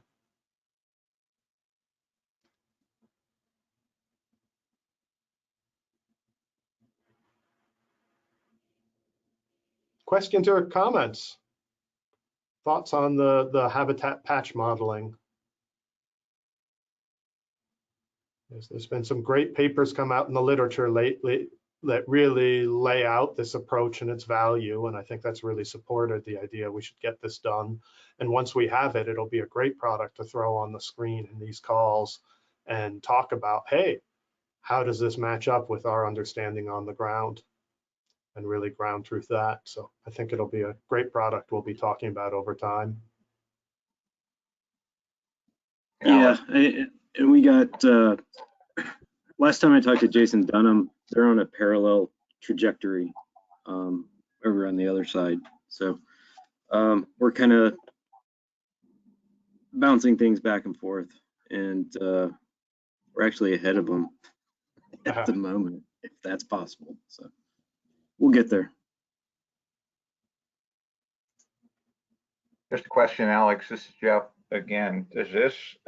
It sounds like this modeling is an attempt to quantify some of what we were talking about yesterday in the steelhead group regarding quality, quantity, connectivity, that sort of thing. Is that? Am I tracking what you're trying to accomplish here? Or habitat? Yeah, it's a piece of that because bull trout has much more specific requirements for spawning and early rearing. This is really saying where in the basin is likely to support bull trout spawning and early rearing, both now and under projected future conditions. But it doesn't address, older juvenile and out migrant habitat, overwintering habitat, and connectivity. So this is just one piece. If you think of it as a life cycle model, this is one piece. Where do you go from spawning adult to first year juvenile? And where, and because bull trout, that we know that's one of the big bottlenecks. And when you're doing reintros, that's the biggest question. Where do we have a patch that's going to support reproduction? But you still have to ask all the other questions about, okay, where do they go once they leave their natal patch? Can they return at what survival rate? So it's a piece of that. Sounds pretty important. No, it's pretty darn critical. It's just, and bull trout make it, because they're a pickier species, they make it easier than steelhead, where so many areas meet the criteria for potentially producing, and yet actual production is much more limited. So we still have to figure, bull trout, we got pretty good criteria to work from. Anadromous steelhead versus omicus, that's still a more challenging distinction of what stream's going to really produce steelhead. And we're lucky, we got a lot more steelhead water than bull trout water, so it's not as much a bottleneck.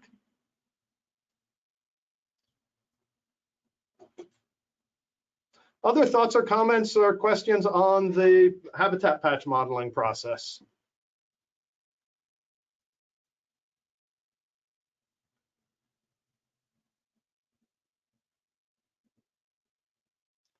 All right, if I hear silence, we will go to a break.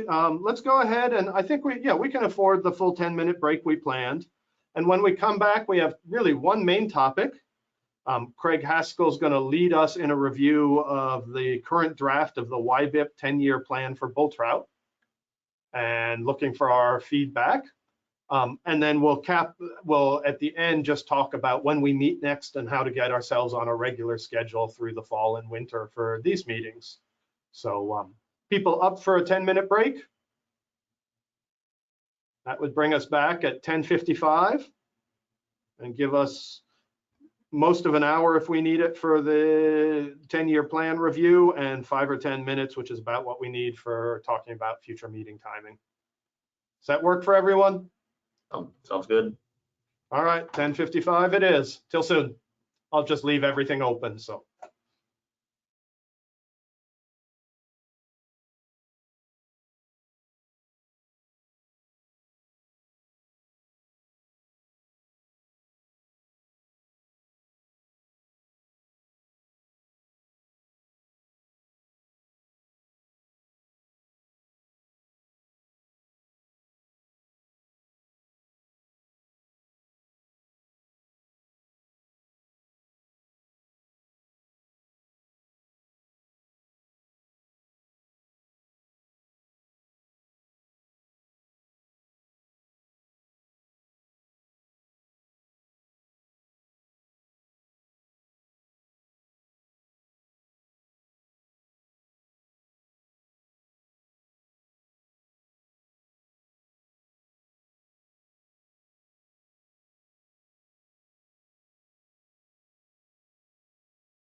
All right, well, if you're back and ready, go ahead and turn your camera on for a minute so we know we've got a critical mass.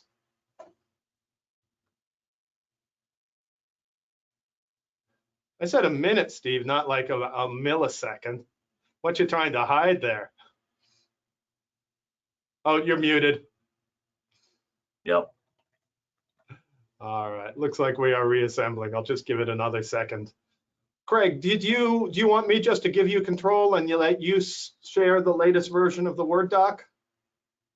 Sure, that'd be great, Alex. And I think Jeff's going to start us off a little bit. And then, yeah, but yeah, it sounds good. All right, so I'm just making you presenter. Let's confirm that. And let's just give it a sec to gather folks and then let Jeff jump in.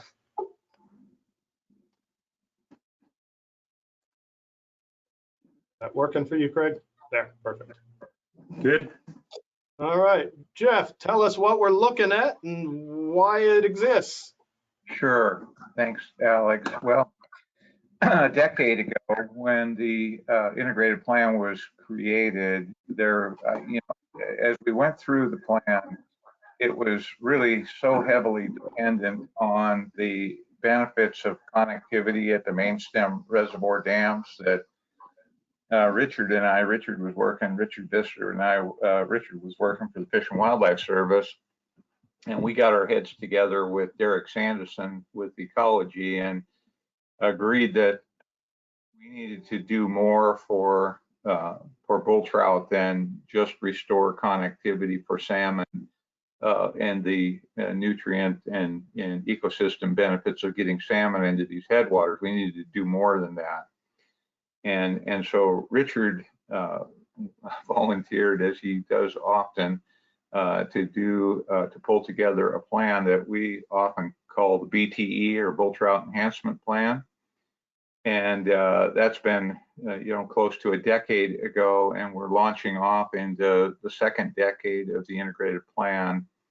And for, as you all know, most of that funding, or a significant amount of it at least, is coming from state through the Department of Ecology's budget, about $1 million, it's just about $1 million a year.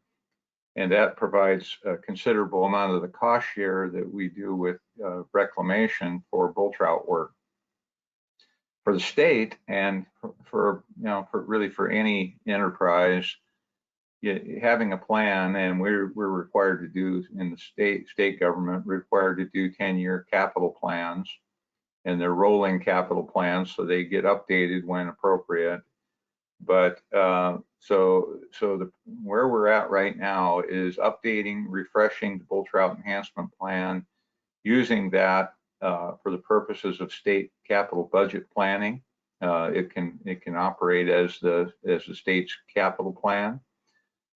It's also got uses for informing the Bureau of Reclamation of what our priorities are and where they ought to be focusing their funding. And I think history has shown us that it also creates sort of a pathway for leverage with other funding sources like the Fish and Wildlife Service, for example. And so time to update that and build on it. Very gratifying, I must say, to see all the effort that's going into bull trout conservation. I think that, in my view anyway, there's been more momentum gains faster for bull trout than for anything else we're doing in the Yakima Basin. And so that's great stuff. And I'm pretty confident that the work that we're doing is going to enhance populations of bull trout in the upper Yakima and elsewhere. Craig Haskell has volunteered actually to take the lead. He's following in Richard's footsteps. The Fish and Wildlife Service is taking the lead in sort of pulling this together. And so thank you, Craig, for doing that. And I think we have a draft to look at today, and I'm looking forward to seeing where we're headed in the next decade. So thank you, Craig, and I'll turn it over to you. Sure. Thanks, Jeff, for that introduction. Before I go through the plan, I just say that the version that Alex sent out last week, there's been quite a few revisions to that. So I think the best course of action is for me to go through this revised plan. Did receive some comments from Alex and Richard and Scott Klein, which I've begun to incorporate into this draft. I think based on the input from this meeting, I'll revise the draft and then send it out to the group afterwards. So this document is really split out into 4 main parts. There's an introduction part here that you see on the screen.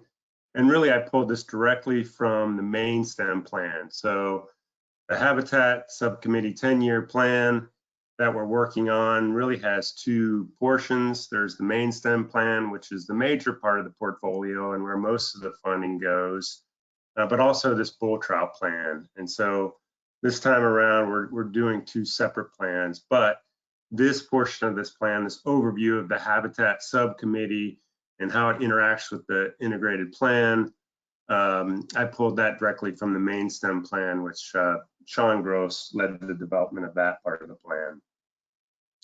So this really just goes through this sort of overview of the Habitat Subcommittee, this first page. But then at the bottom of the document, it really begins to deviate and talks about the documents that the Habitat Subcommittee uses to as a guide to guide its funding decisions.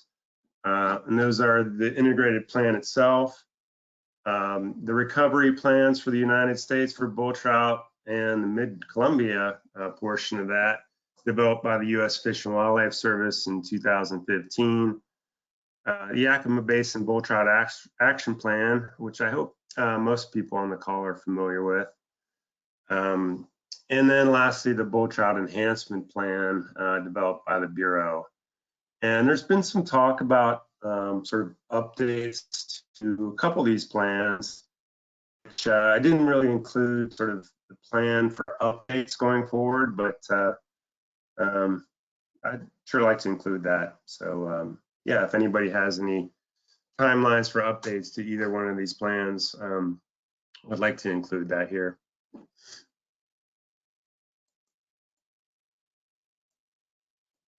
And then sort of the meat of the plan. First portion of this plan is bull trout conservation. This really just talks about sort of bull trout conservation and how the Habitat Subcommittee sort of focuses on that in its action and its funding decisions. This last sentence of this first paragraph is really critical to the plan, and it's referenced at a few different parts of this plan that we really anticipate and support the Yakima Nation's Rescue and Rearing Program and acknowledge that it will be a central part of bull trout restoration over the next 10-year plan. And then right after that, it talks about how we really seek the input and guidance of the bull trout working group, as we're doing here, which recommends adult and juvenile life stages, habitat connectivity, and population maintenance through the hatchery rearing program, supplementation, and possibly reintroduction, which has been talked about with that rearing program.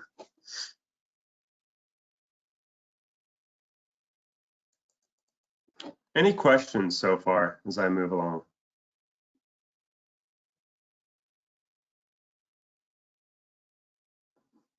Okay, hearing none, I will keep moving. This next section, in developing and draft, the subcommittee identifies bull trout conservation actions that are scientifically defensible and biologically sound. That language has been used in previous documents. Supports the success of the overall YBIP and assures net benefits for bull trout and water supply proposals.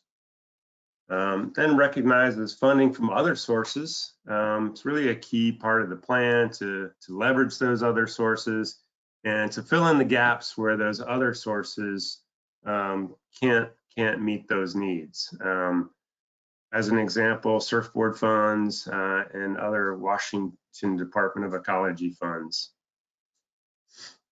So the Habitat Committee focuses on large-scale projects that maybe some of these other funding sources can't meet. Hey, Craig. Yeah. This is Scott Klein. Just curious about the 3 bullets on where you're seeking input from the Bull Trout Working Group. In the population maintenance bullet there, I was just wondering if fish rescue by itself as a population maintenance technique is worth putting on there, or maybe fish rescue by itself really isn't considered a whiz bang approach for population maintenance. What do you think? Yeah, agreed, Scott. And I can incorporate that language here. Another term which I've heard from Todd. I don't think Todd's on the call anymore, but I spoke with him the other day and about the use of the term lifeboat. And lifeboat has, I think, a couple different meanings. So to keep it succinct and to keep it sort of focused on the hatchery rearing program, I took out that lifeboat term.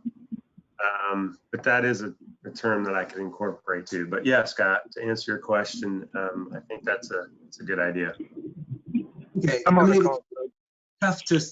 Oh, good. Todd's still on. Well, yeah, I just wanted to mention, the rescuing fish from Cachis was sort of our first, I guess, investigation of the trials and tribulations of bull trout in dewatering areas. So we just did the best we could with what we had, and that was just rescuing fish from those areas that are going to dewater and then putting them back upstream just to give them some kind of chance. But admittedly, that chance is probably pretty small at that life stage. So, that's why I think Yakima Nation stepped up and said, hey, this we can't monitor these little fry, and we don't really think that survival is very good at that life stage. So let's try to do something different, and it's been a good ad. That said, that's why it'd be nice, I guess, to get some sort of more discussion about whether or not fish rescue by itself is worth a hill of beans, or if it's got to be coupled with the hatchery rearing as a real effective tool.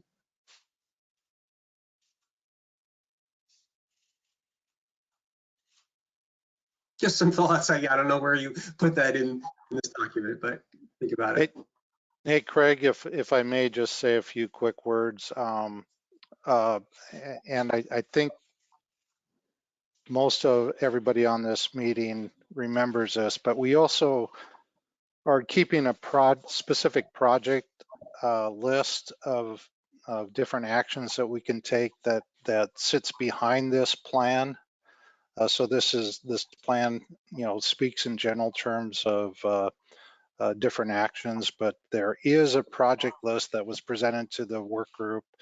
I don't remember if it was at the last meeting or the meeting before, that sits behind this plan. And Scott, that's a very good question. I can tell you right now that we didn't separate that particular action that you mentioned as its own project. And it would be great to hear and figure out if that should be a separate project or just as part of the overall project. And I think Todd is on the call. Todd, do you have any comments about that? Yeah, I am, and I see Scott's point a lot because there's been very little evidence that the rescuing does anything other than just give us hope that they some of them survive. So yeah, I think we should tackle this maybe in a small one of our mid groups and move on from that. That's my 2 cents.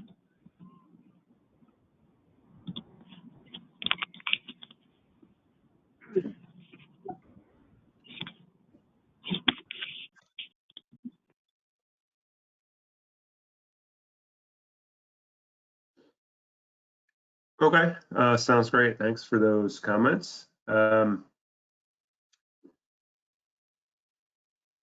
So I think, this last bullet here, enhance bull trout habitat in major ways with water supply funding, but look for other opportunities.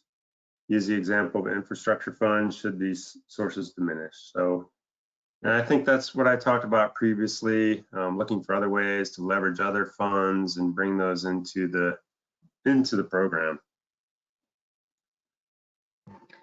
Hey, Craig. This is Jeff. This is kind of my a little bit my corner of the sandbox. I like that bullet, but I would just get rid of the should these sources diminish, because in order to get done what we need to get done, we're going to need more funding. We're going to need to access leverage other funding sources, whether the funds diminish or whether they don't.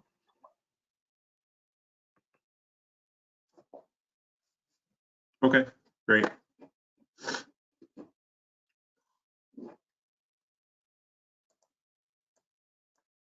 And the next part of the plan, move into focal areas where we'd focus our funding efforts.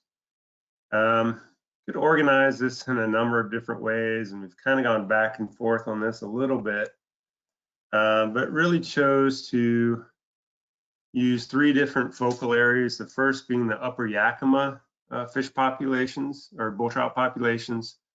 The second being the Neches and Altanum Creek populations. And then lastly, sort of a catch-all for basin-wide projects. And this next section really introduces the upper Yakima populations and talks about how there are some strongholds here, but there's also other ones that are not so strong.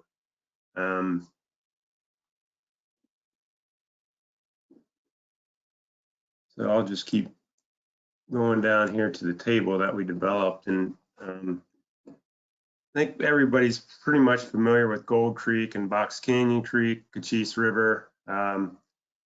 We chose to split out Gold Creek into 3 different projects: Gold Creek Pond, in-stream restoration, and land acquisition. I'm still filling in these timeline to implement boxes here, but it's sort of the general plan for kind of listing these projects. Box Canyon Creek, got the Box Canyon alluvial fan, which we just talked about previously, that Richard's heading up. Peekaboo Falls, which WDF&W and Scott Klein is heading up. And then lastly, the temporary passage that Jeff Taylor mentioned at WDF&W heads up when Box Canyon, the mouth of Box Canyon dewaters. So those are all in here. And then the Cochise River, the upper Cochise in-stream habitat that KCT is working on. And then lastly, I chose to put the rescue and rearing program here in the upper Yakima, although it's sort of been talked about for other places as well. But it's ongoing up in the upper Yakima, so I've included it here. Hey, Craig, I'm kind of excited to see Box Canyon Creek on that list. I was just wondering if you knew something I don't. In terms of, well, I mean, we don't have a rescue. We don't have a rescue program at Box Canyon Creek right now. Gotcha. Yeah, that's just an oversight on my part. Thanks, Scott. Oh, okay. I mean, I'll just throw it out there. The idea of, capturing fry coming out of Box Canyon Creek and using them for, reintroduction into the above Peekaboo Falls, if we ever got there, that's an interesting idea, I think. So I was just wondering if you were thinking ahead or what, but. Yeah, thanks for that. It's just an oversight. Yeah, but we've got Peekaboo Falls here and that works. So. Yeah, okay. And then the next part, next focal area, and this was a little bit tougher, but we chose to put the Neches River Basin, so all the Tieton, South Fork Tieton, North Fork, Indian Creek, Deep Creek, all those into this category, and also Altanum Creek, which is a little bit different from the other populations in that they're not at fluvial. But this, and I still have a little bit of work here to sort of give an overview of those populations and their status. It is variable. Certainly, you know, Altanum Creek not doing so well, but South Fork Tieton, at least previously, has been viewed as a real stronghold, and the same for Deep Creek as well.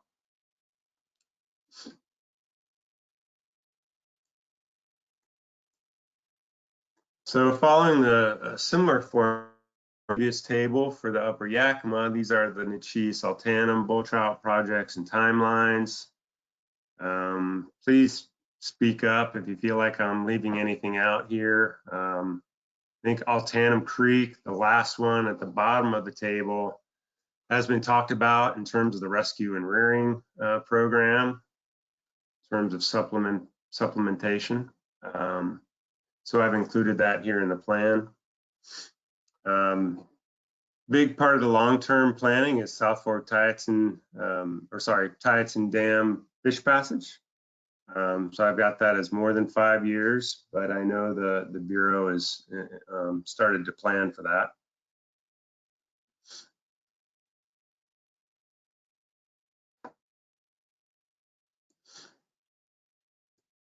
And then lastly, the basin-wide, and this is where it's kind of a catch-all, but I tried to include a lot of the different things that are funded. The Bull Trout Task Force, outreach and project support. In the goals section, there's a couple different things that the Bull Trout Task Force works on.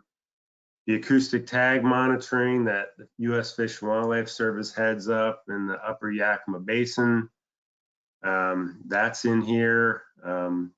The trap and haul and pit tag monitoring that the Fish and Wildlife Service also does, and the ongoing monitoring to really inform some actions and to evaluate bull trout populations. That's in here. The mobile ski pass, that's in here. The reservoir delta and habitat passage study that that Richard talked about previously, that's in here. I guess that one could probably be moved up into the Upper Yakima section, but I've left it here for now. The other couple things, recovery board funding to organize this work group, maintain and implement the action plan. And then lastly, the support for WDF and W biologist support. And Scott had talked a little bit about that previously, so that's in here.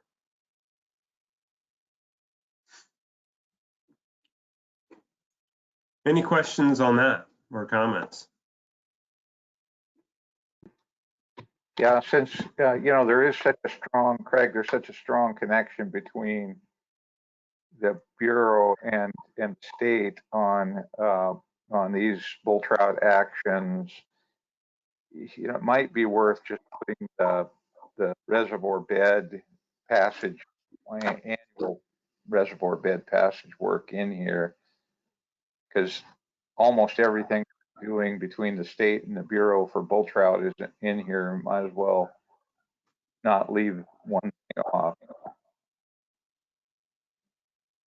You're, just to be clear, you're talking about the work that's been at Box Canyon, the mouth of Box Canyon, the temporary passage, the flume. No, we have a basin-wide program that's a collaboration with the Bureau, funded by the Bureau. Josh Regala is the main guy that does most of the work, but it's providing passage at any of the creek mouths where a passage problem appears. And it seems like it's really well connected to everything else that's on this list. Okay, got it.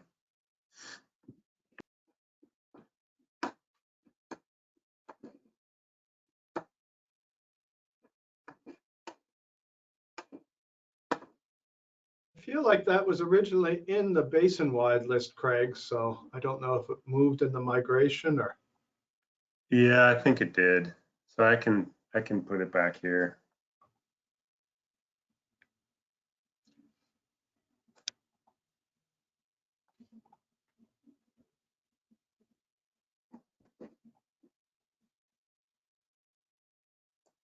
Okay, moving on to this final section of this bull trout plan, we talk about the different funding avenues, and this first section, I've split it out into state funding, federal YBIP funding, general YBIP project, and then specific reclamation YBIP support down here at the bottom. And then there's also a yeah, that's it. So I've tried to collect these different funding sources and fill them in into these different parts here. So yeah, I welcome any comments on this section. I think I've tried to include a lot of different funding sources here. Under the general YBIP project support, there's specific funding for bull trout projects that I've listed here. But we've also got a lot of overlap with anadromous fish and bull trout projects that benefit both anadromous fish and bull trout, which I've tried to capture here too. So hopefully that captures most of those. But if you guys know of any others that I've missed here, I'd sure like to include them.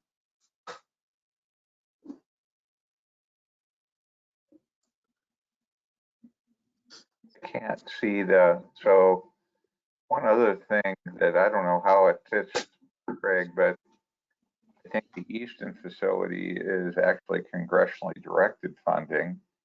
So it's a specific congressional appropriation for the bull trout facility at Easton.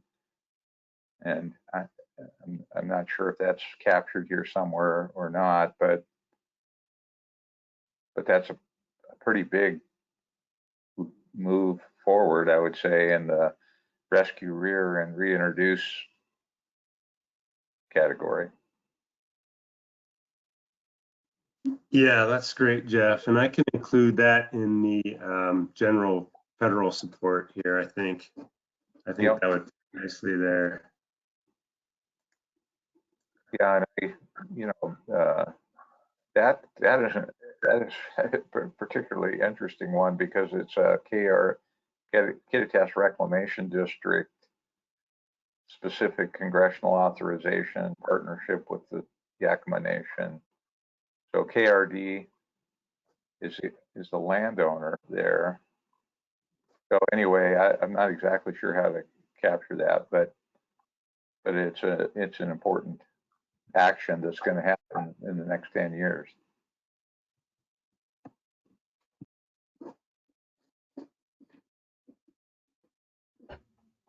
And for this plan, it would seem the question would just be, do you call it out as its own action, or is it a fundamental part of the Yakima Nation bull trout program, which will be using it? Is it an action, or is it a tool that supports a bigger action? Yeah, it almost qualifies for both, I think. Are you guys referring to the Easton facility? Yep. So before we go on with that, the Bureau of Reclamations owns that property. And the KRD just uses it. Oh, I see. Okay, so it's Bureau property. Yeah. Yeah, okay. we just issue a license for their use, Jeff. Okay. So, but I think it's so important that, I think it is in my world, I think it's hugely important, but that's just my world. It's whatever you guys decide, but it should be in both, I believe, at least.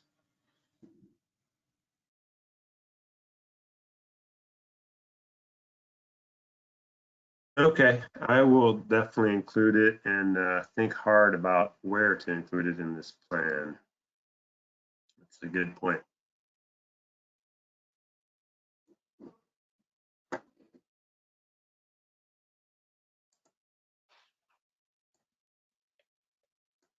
And then really the last part of this plan is talking about reclamation YBIP support.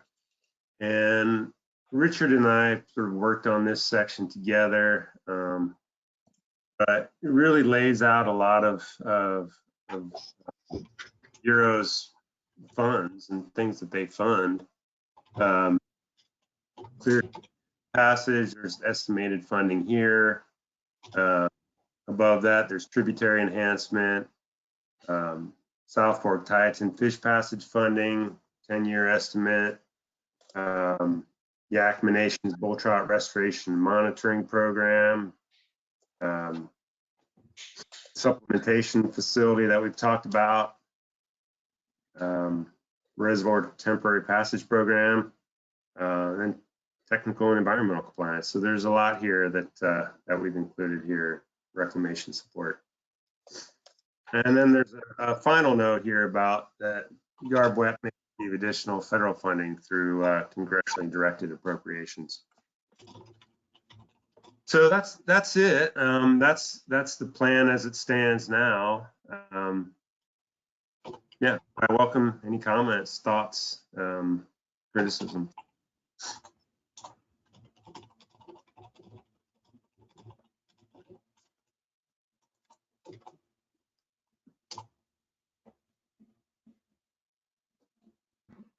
Well, Craig, I have a comment on the rescue question. You know, I think really it's important to have enough specificity. You know, have things in here that are specific, measurable, and achievable. And you know, the rescue and a way to describe to the world around us what we're actually doing. So I like the idea of including rescue specifically in that list of things for population management. It explains where we're getting the fish. And so anyway, the only other thing I think it's great. Thank you for doing it. You know, when we get the Clear Creek done, South Fork Tieton done, you know, and there's a lot here. It's a short list, but there's a lot there. I was wondering about looking out at toward the end of the 10 years. Clear Creek's going to be done. South Fork Tieton's going to be done. Cochise River is going to be done. Bob Canyon is going to be done. What is out there on the horizon that will take the place of those projects that's going to be really important for bull trout?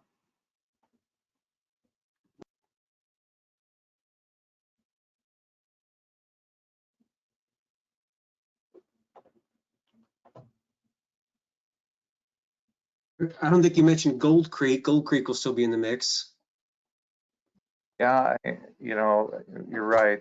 Gold Creek will still be there. Tieton Dam, we'll still be working on. There'll be some of that we'll still be working on, but half of it I think, will be completed. And so I'm just thinking about what we would do Alex keeps reminding me that we should be thinking about what happens when we finish these big projects, and where do we go next? And so this is the time to be thinking about, in the last half of this next decade, what projects are we launching that we haven't started yet? I feel like the bull trout reintroduction will probably direct some of that. You know, I think as we use the modeling to figure out where the best places are to put bull trout, I think that's going to really inform a lot of the next projects. Just like a lot of these projects that are on this list weren't really weren't going anywhere 10 years ago. I think as we learn more from the modeling and maybe just brute force of trying to reintroduce bull trout and finding the obvious weak links that we hadn't identified yet I think the projects will materialize.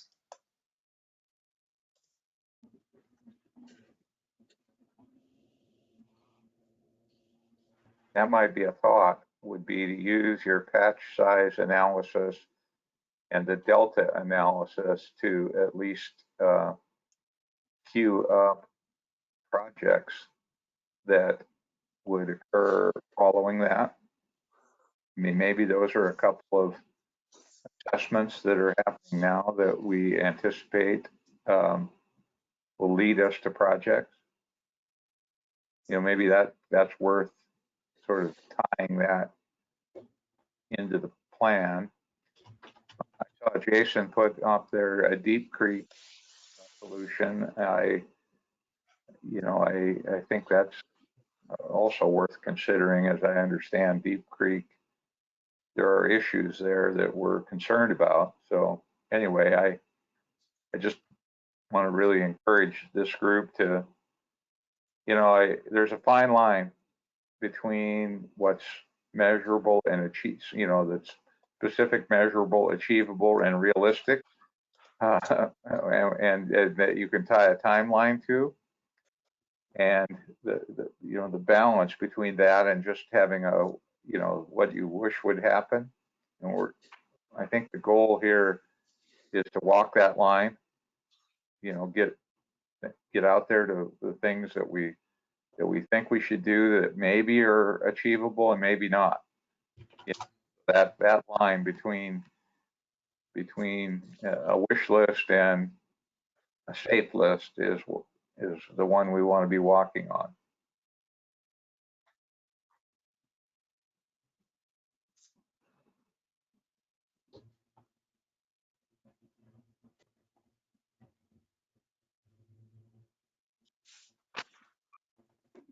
Yeah, this is Jason. I got one comment. I mean, I'm not sure if irrigation district support is kind of put in here, but they support a lot of the acoustic telemetry work.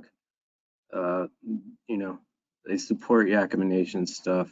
It might be good to include some level of funding from irrigation districts. I mean, they know they have a bull trout problem and they're willing to contribute funds.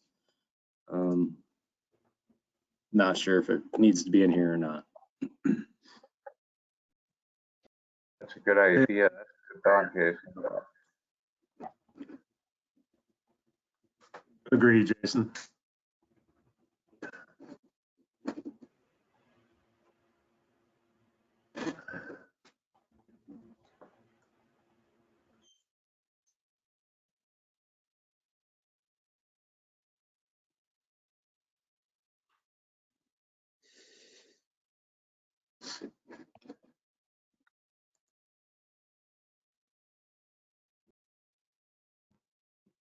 Yeah, I think, Craig, just my, I think you're 90% of the way there.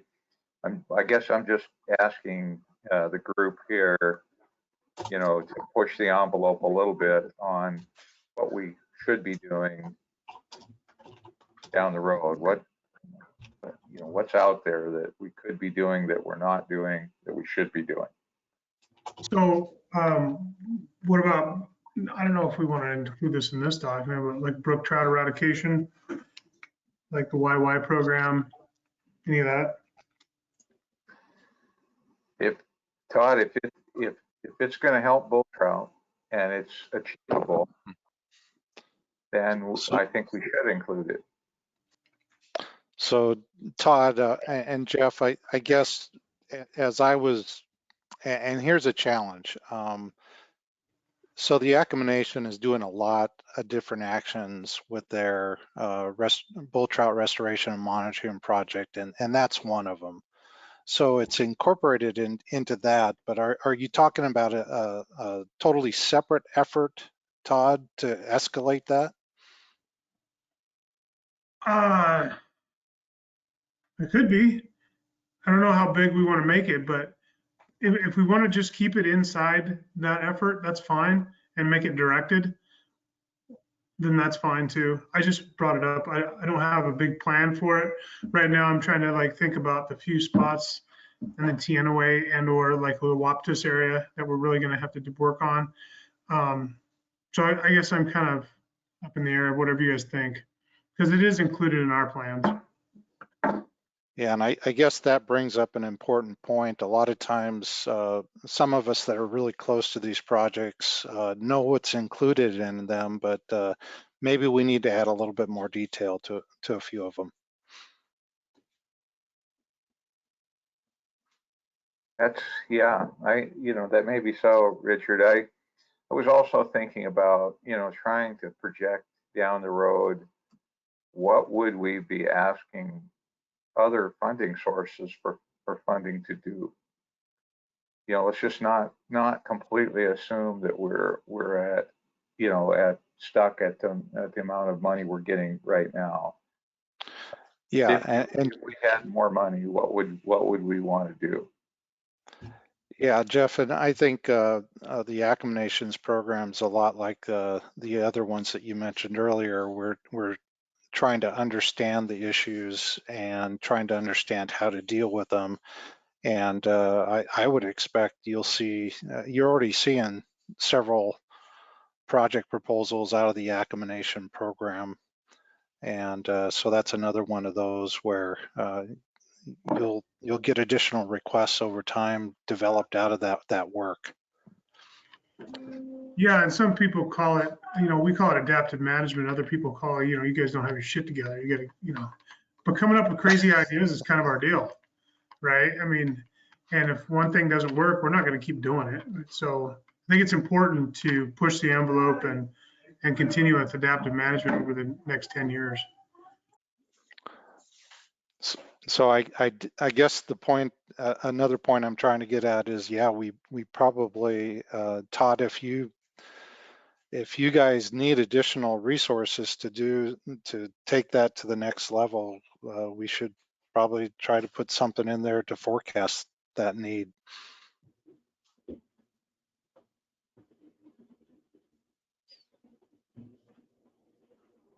And that's where the extra biologist for the Easton facility comes in to play.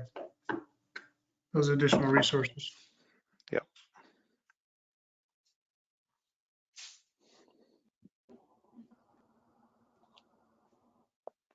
Yeah, one thing I should mention too is I have received some comments on sort of giving short descriptions on these different projects, and I ultimately decided not to include that, and I very well may go back and do that, but I'm really trying to keep this at a high level, sort of brief, 5-6 pages, and not get into the weeds too much on some of these projects. So that's why, and I know you mentioned that, Richard, and previously, so that's why I didn't include that.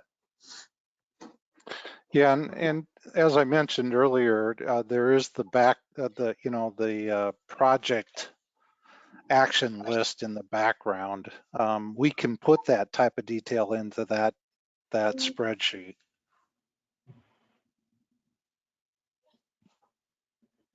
Yeah, that's a fair point, Craig. I want it to be at a high level, and it's a fine line here in terms of being specific enough that we can paint a picture for folks that are asking for funding and those that are thinking about what their funding requests are going to look like down the road. You got to paint a good enough picture that they know what they're asking for generally, but without getting so far into the weeds that you bog the whole thing down and have it kind of blow up on you, as Scott Klein mentioned earlier. It's easy to do. So yeah, I get that. Like I said, I think that we, I don't know that there's an exact definition of where that line is. It's that, being specific enough that we can forecast to the Bureau where we're headed, to ecology where we're headed, to other funding sources where we're headed, and so that when we ask for the funding, we can tie it back to the plan. That's a good goal. And also walking the line between what's a safe plan to put forward and what's just a wish list. You know, trying to be achievable and realistic and specific enough to paint that picture.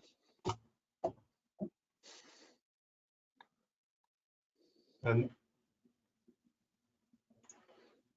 as we've noted, this will be part of this plan will need updating, and really a lot of the specifics we've built this plan and other implementation actions for bull trout off of is the bull trout action plan, which goes into quite a bit more detail on both what's going on with the populations and what actions need to be moved forward. So I think some way to call for regularly updating this plan based on the BTAP and to keep that BTAP really alive. And we're due to dust it off and look hard at what's changed since we last did a big update in 17, 18. I think it'd be really nice to call out that process because there are things we don't know the answers to, but we know the process we'll use to find those answers to.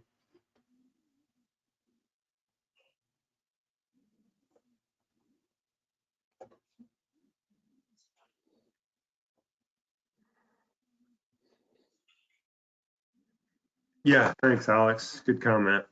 I can do that.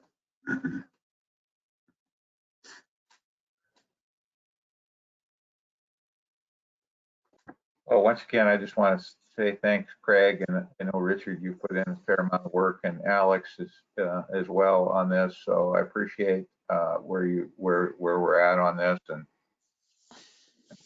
this is, I think, you know, a good update to the bull trout enhancement plan. And you know, it's we're a long way, I think, down the road from where we were a decade ago. So thank you.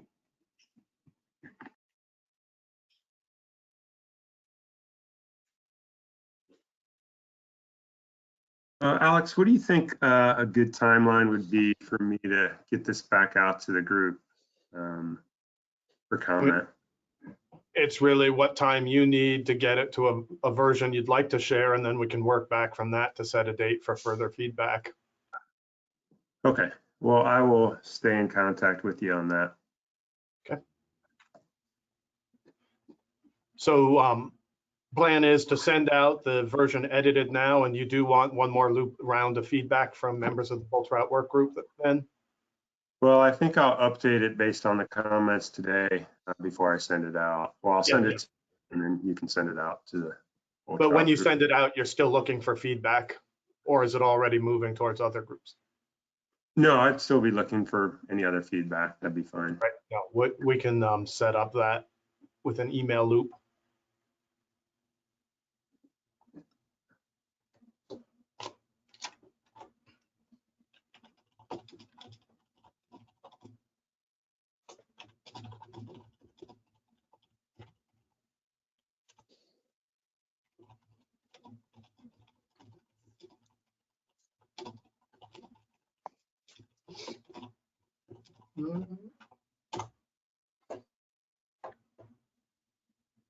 More that you want today for feedback on this document, or have you got what you need for the moment?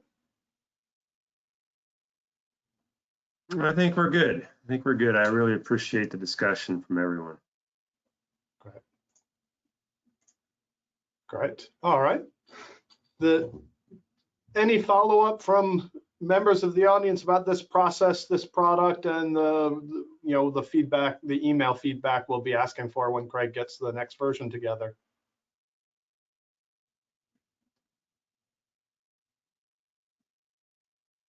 If not, then the last thing on our agenda is to talk about timing for upcoming meetings and any topics we want to flag. So I haven't set out specific dates. First, I just wanted to touch base. We've typically done once every 2 months. This is early July, so that would put us early September, which is right in the middle of red season. Do we want to try and fit a meeting in September, October? What's people's sense about when good timing would be for our next meeting?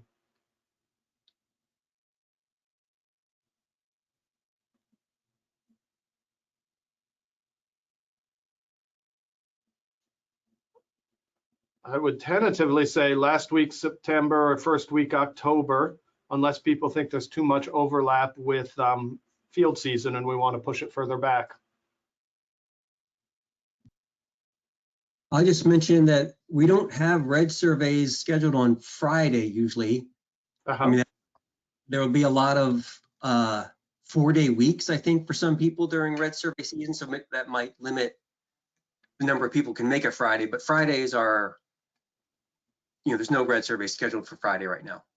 Okay.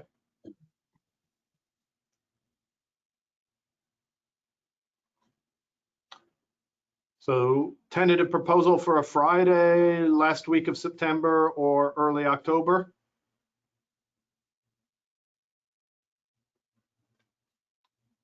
We'll close the 10-year plan by email, and I'm not aware of anything else that would require the meeting to happen sooner. And then after that, would we want to do a meeting before or after Thanksgiving? And do we want to do a separate December meeting, or do we go one meeting sometime in November, early December, and then jump to January?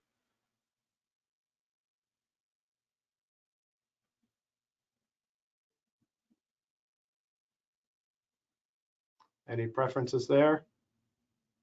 No preferences here, Alex, but I think that sounds good. Probably an after Thanksgiving, or like an early December. Yeah. And then if we do early December, I would propose a late January. So if I send out a doodle poll with some proposed dates for September, October crossover, first week of December, and late January, March, May. And is this July slot worthwhile? It seems like it fits well right before the field season really gets going.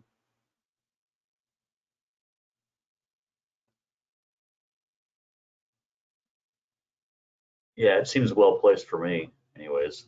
It's this gives me year. Enough to work with. And anyone have topics that they want to propose for a September, October meeting or others?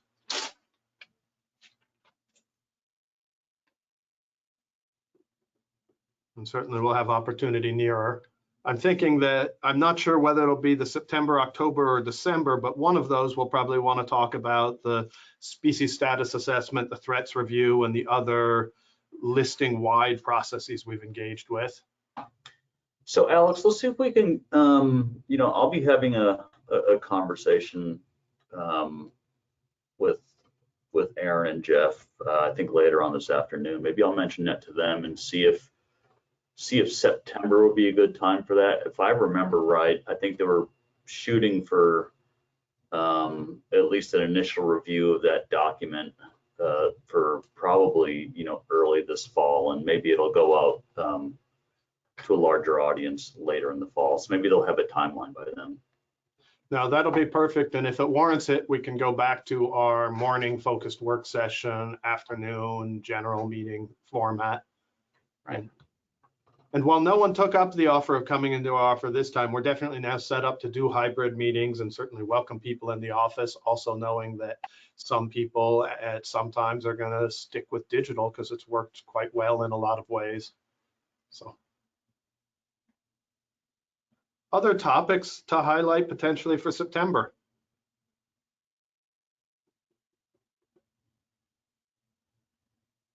All right, well, this gives me enough to put together a schedule and get that out to you with the follow-up email.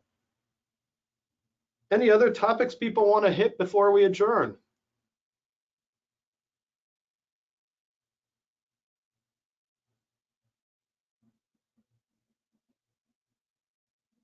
Quiet group. Well, we have made it through. We've got 10 minutes left, and I don't think we need to use them. So I would call for us to adjourn this meeting unless someone jumps in with a final thought right now.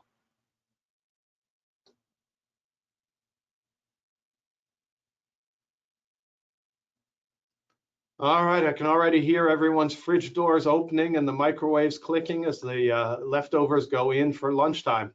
Take care, all. Thanks a lot, Alex. Thanks, Alex. Yeah.